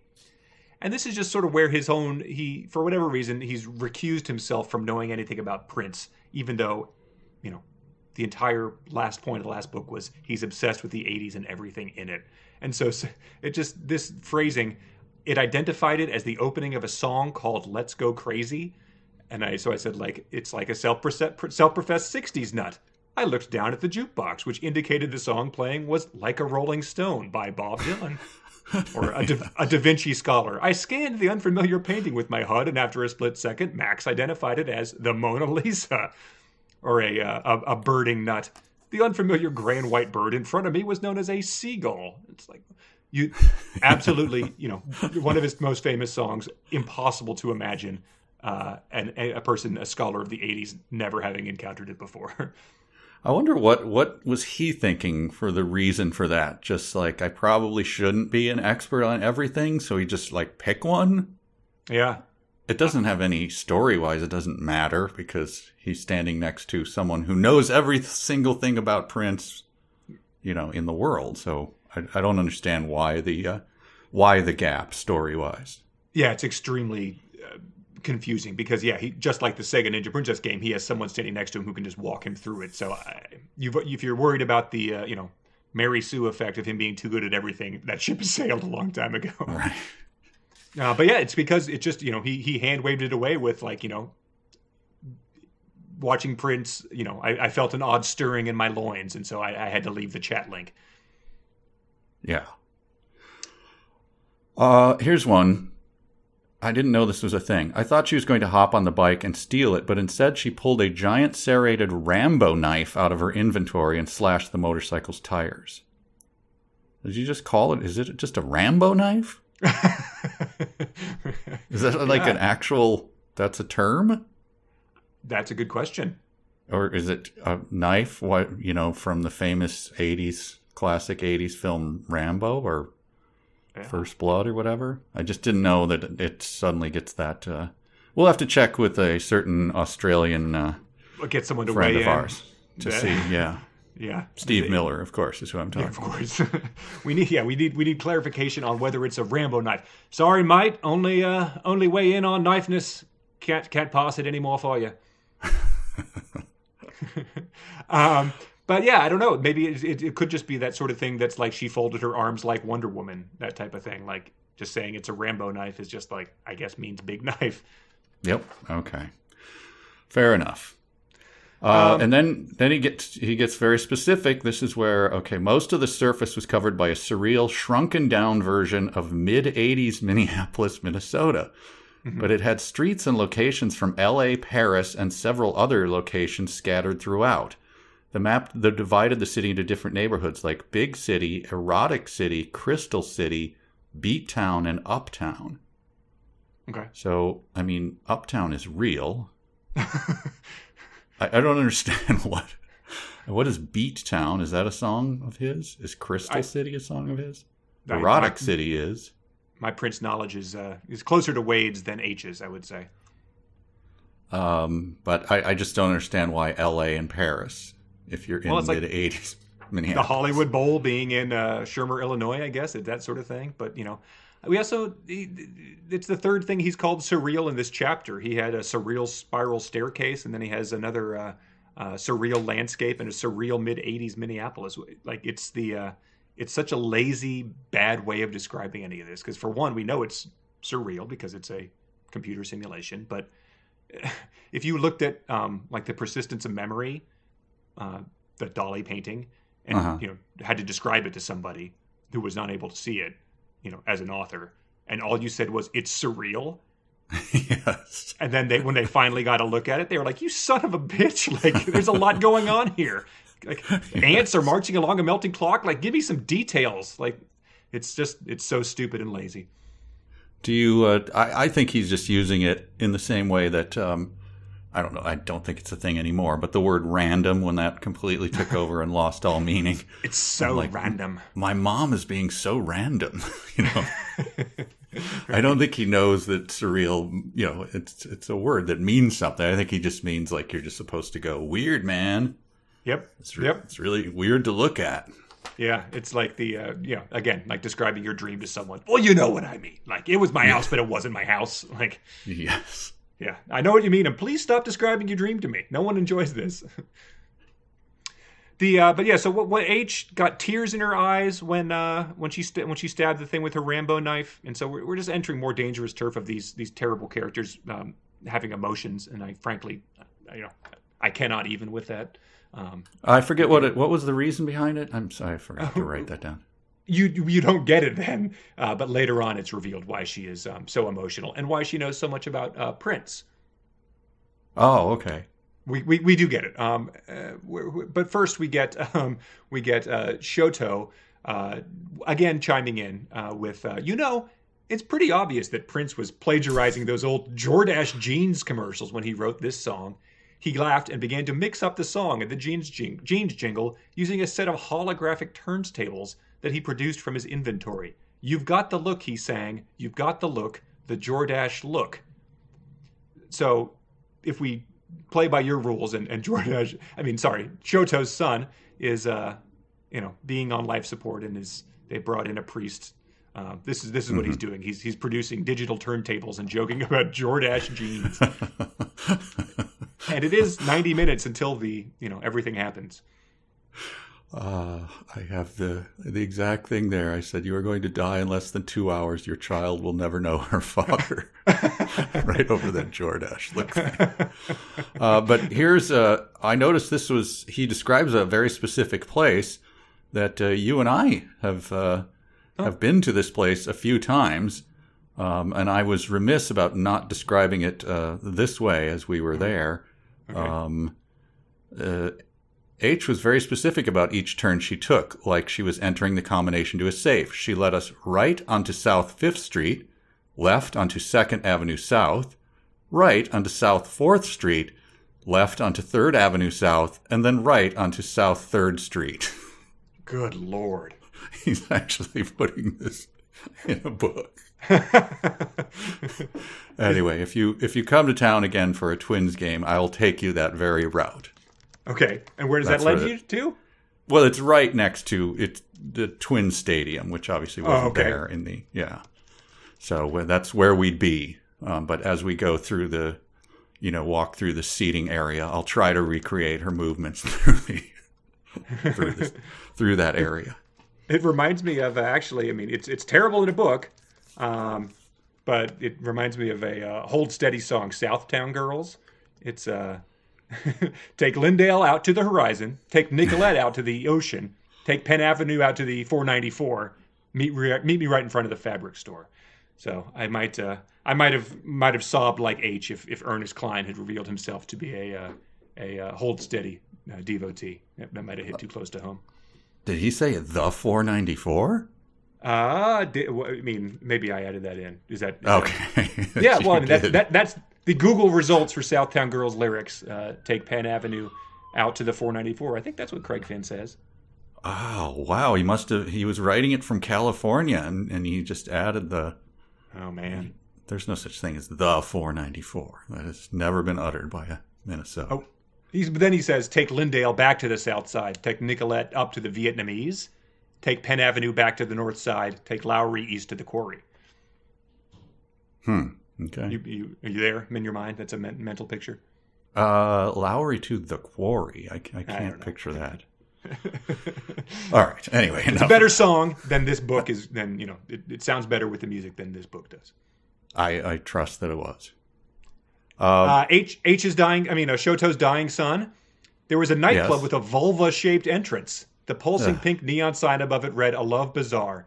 Shoto took a few steps toward it as if hypnotized, but H pulled him back, shaking her head. "You're a married man, Shoto," H said. So it's like it's like a John Ritter movie or something, or like, A Weekend at Bernie's, like, the guy starts like marching towards something. Not now, man. Like, Yes. Sorry. Here's another one. When we emerged from the other end of the alley, H quickened her pace, and Shoto and I did the same to keep up with her as she continued to bob, sidestep, and weave through all the crowd and surreal landscape around us. Nice. Which appeared to be a living mashup of all of Prince's different album covers and music videos. Oh, wow. Appeared to or was? You're in charge of this. What was it? I love that one. It's just, it's the same thing as a wide variety of 80s dance moves. Yes. You can describe them. People, if you were a Prince fan, you would love that. If there was some detail like from the Sign of the Times album cover, like, you could describe whatever that was. And then the type of bike from the Purple Rain one and all these other things, like that's a perfect opportunity to just do a dump of garbage like that. But all you're just doing, and if you've seen the album covers, it was like that. It's just a mashup of everything that you can remember about Prince. I'm not gonna be bothered to describe it. You just remember it and have a good day. Yeah. It was a bunch of good things that you like. All of them were there. Oh. But we do then get... Shoto was going to walk into the strip club, but then Sheila E. walks by in a tight blue dress. She sauntered right up to Erotic City and beckons them. H looked tempted for a second. But then, I think probably 45 words later, H starts getting choked up because she describes... why she knows so much about Prince. She says, the Prince records and videotapes I inherited from my dad when he moved out, they were the only things he left behind. Besides me, I guess. Growing up knowing he'd been such a huge Prince fan always made me wish he'd stuck around. I figured he probably would have been okay with my sexuality, or at least more accepting of it than my mother. And Wade says, it makes total sense, H, I said after a moment. First, your mom rejects you, and then Prince, who was like a surrogate for your dad, he rejected you too. And so I was wondering, just like, this is probably, she left when he was, 12, like 13, 14. Mm-hmm. Which of these Prince songs was more like a surrogate for her dad? Was it Jack You Off from 1981's Controversy? Was it let's pretend we're married with I mean, I don't know if we want to read the lyrics to these. Was it the lyrics to Sexy MF, which repeats sexy mother shaking that ass, shaking that ass, shaking that ass? Oh yeah. Which of those did H fall asleep to, thinking like, Dad? Oh yeah, his. I mean, it was always there, but I think the early stuff was quite explicit. Yeah, I just Googled top 10 dirtiest Prince songs, and that turned up. There was Darling Nikki, of course, where she's in the hotel lobby, and all that. I don't know how young people listen to this are. Yeah, I don't know either. Question for you here. When you were wearing an ONI headset, getting hit by lightning was no joke. Okay. It was almost as bad as getting tasered. So when you built the ONI, you made getting hit by lightning less bad than getting tasered? Yeah, that had to be engineered into the feature? Yeah, and has being getting tasered been a big part of this book? Like, is that something we're able to pinpoint? Like, oh, right, the many times you've been tasered. I think he's trying to say it in the Earl getting tasered, but it does not appear that way. It sounds like the ONI, it's almost as bad. But also, why wouldn't you disable that feature and go to your little gear settings icon on your ONI and go, hey, how about I just disable the thing where I get struck by lightning? Yep, it was like and my own suit tasers me. Yeah, he said you could feel every gunshot, and we're like, you'd want that? It seems, again, not good. Yes. And also, Shoto was blasted by the lightning because he insulted his royal badness, as H keeps calling him. H also could have just said, as they're materializing, oh, by the way, don't insult Prince or you get struck by lightning. It's just going to slow you down if one of your guys is, having to, smolder and have their eyes blink a lot like Wile E. Coyote after you get struck by lightning. Yes. But that's the extent of it for me. Yeah. I'm done. It says there's an hour and 45 minutes remaining before everyone dies. They duck into a 5 and dime store as a needle drop of Raspberry Beret starts playing. And I mean, I guess we glossed over it, but the whole point of this is that they're the clue they've interpreted that they're going to have to fight the 7 different stages of Prince. So throughout his career, I guess he changed looks and vibes and names. So they're going to that's who they're going to have to defeat as the final bosses of all this. Maybe at some point I'll tell the story of a friend of ours who was proselytized by Prince in his home. Oh wow! As a JW. Wow, he would just go door to door. He would go door to door. I mean, that would be you could describe that to someone later as a surreal experience. You open your door and Prince is there. The funny thing was, this guy was a very studious fella. I think he was studying to be like a Presbyterian minister or something, and just constantly reading books, constantly reading. And after it happened, he asked people. He said, so they came in and they sat down, and the first guy introduced himself. He said, I'm ready to I'll talk about this stuff. And the first guy introduced himself and then turned to Prince and said, and I suppose you know who this is. And the guy goes, no. Nice to meet you. What's your name?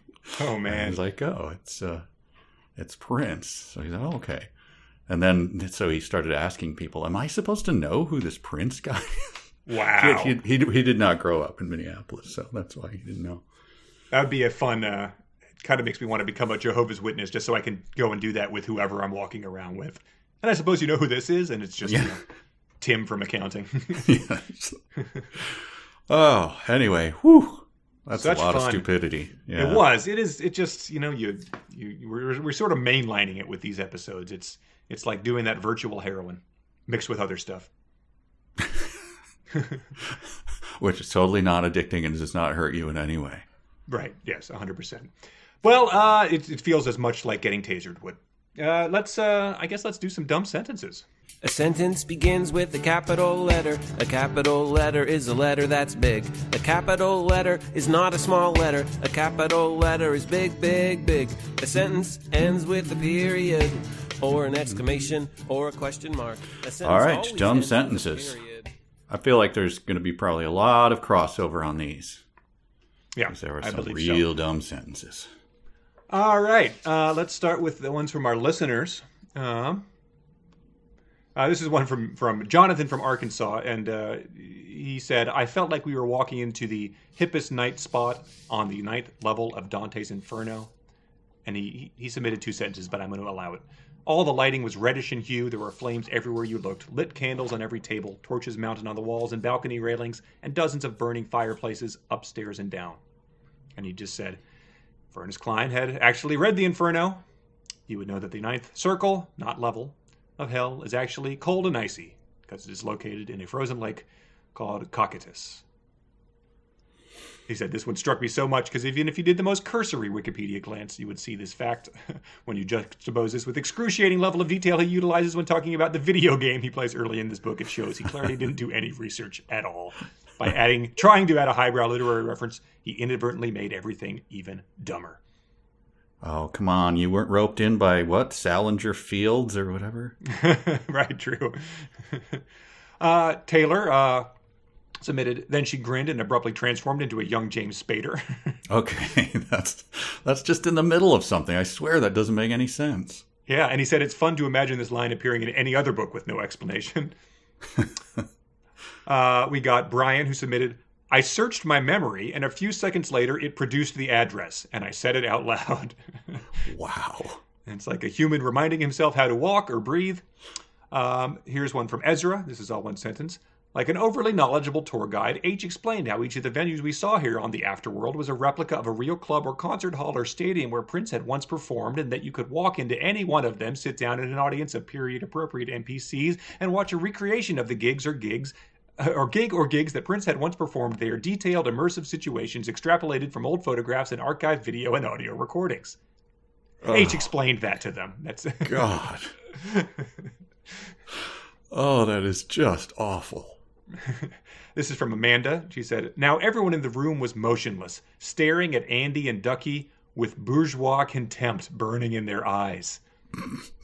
And my theory was that bourgeois was the word Ernest Cline got out on in the 8th grade spelling bee, and so he's determined to use it whenever he can. Boy, the eyes are doing a lot of heavy lifting in this book. Yeah, oh man. It's burning with bourgeois contempt, rolling around like marbles. Widening, bulging, burning. Here's Michael Esquire. There was a giant console television on one side of the room, positioned directly in front of an even more enormous blue couch. He said, why is there a console television? This was Wade's childhood retreat to the distant future. Was he already into 80s retro when he was a toddler? Second, couches are bigger than TVs, console or otherwise, so it's a pretty bad comparison, and he included a comparison. The baked potato was huge, and it sat on an even bigger dining room table. John submitted, I recognized both of them from their brief scene in The Breakfast Club when they drop Anthony Michael Hall's character Brian off at detention, and his mom says, well, mister, you better figure out a way to study, and then his little sister says, yeah.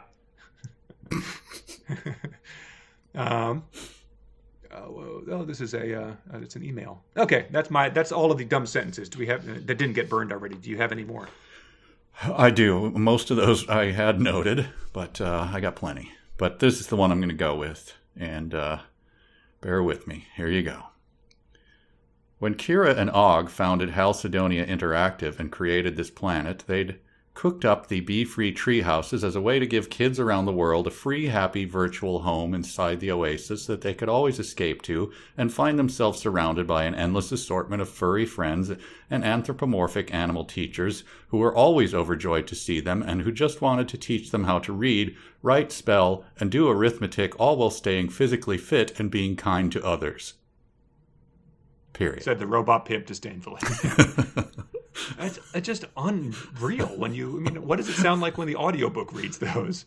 I don't know. He's going to need oxygen in the recording booth.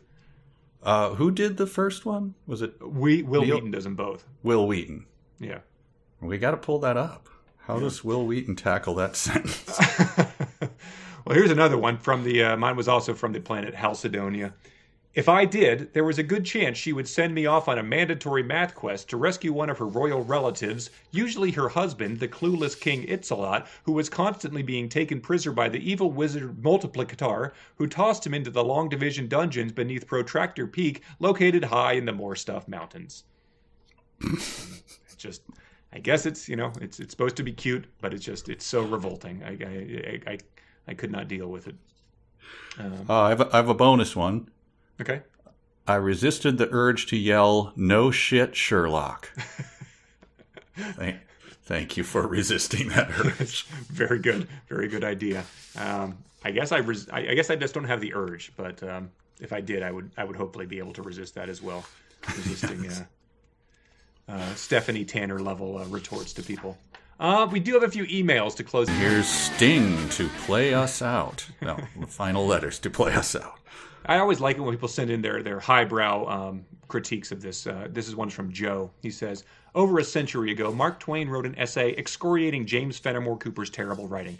The entire essay is entertaining and very much in the 372 pages spirit, but one of the more memorable things Twain writes in it is, when a person has a poor ear for music, he will flat and sharp right along without knowing it. He keeps near the tune, but it is not the tune. When a person has a poor ear for words, the result is a literary flattening. It's a literary flatting and sharping. You perceive what he is intending to say, but you also perceive he does not say it. This is the perfect description of the feeling I get from Cline's writing. It needs whatever the writer's equivalent of auto-tune is. It still wouldn't be deathless prose for the ages, but at least it wouldn't be an assault on the reader's brain. Yeah, that's very good. Yeah. Yeah, that's true. You're always trying to force it into your own, words because it just clunks at every moment. Right. Yeah. It's sort of just like just below the uncanny valley type of thing for actual prose. This one is from G. Sean. He says, not exactly a hell of a rig, but how about those 40 vibration points? And he links to an article. B Haptics has introduced a range of wireless haptic vests that will provide physical feedback from VR and gaming content. Prices start at $299. And the TacSuit H16 offers 16 different vibration points, while the TacSuit X40, $499, comes with 40 different vibration points. Does it kick you in the nuts, though? That's. I mean, I think that's what the extra $200 gets you. Those Okay. additional 26 points. One of them has to be a microfiber crotch inlay. I mean, this one is from Static. Said, just wanted to drop a line and tell you how much I'm enjoying the podcast. I liked it so much that I'm on my third or fourth re-listen through all 92 episodes. Good heavens. Yeah. Good on Back you. to back? No telling. But he said he always likes listening so many times because I always catch some little tidbit I missed, like the plug for Conor's Audible original. I really enjoyed listening it and even found what might be called a 372 pages Easter egg. At some point during the sequence of events on Hawal, Cornelius calls everyone a bunch of jackals. Coincidence? Oh.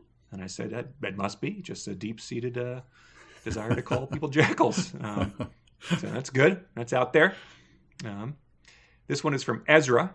He said, I noticed this and couldn't unnotice it because it's so lazy and inconsistent. Cline flip-flops between saying my inventory, her inventory, and my avatar's inventory or her avatar's inventory with zero reason. There is, of course, no reason to say my avatar's inventory since we all know that 99% of the book takes place in the Oasis. It's like he has to just say it to remind us it's an avatar, then a page later forgets and says my inventory. I hate it. Editor, call for that editor again. Right. This is from Josh. Something I find hard to believe about the fictional Oasis is people collaborating to make highly detailed and complicated recreations and syntheses of most fictional works, even if the tools to do so makes things very easy. Only a few franchises, your Star Warses, might have enough effort put into them. But John Hughes? The John Hughes wiki at johnhughes.fandom.com has all of 22 pages. That community is not creating its own planet.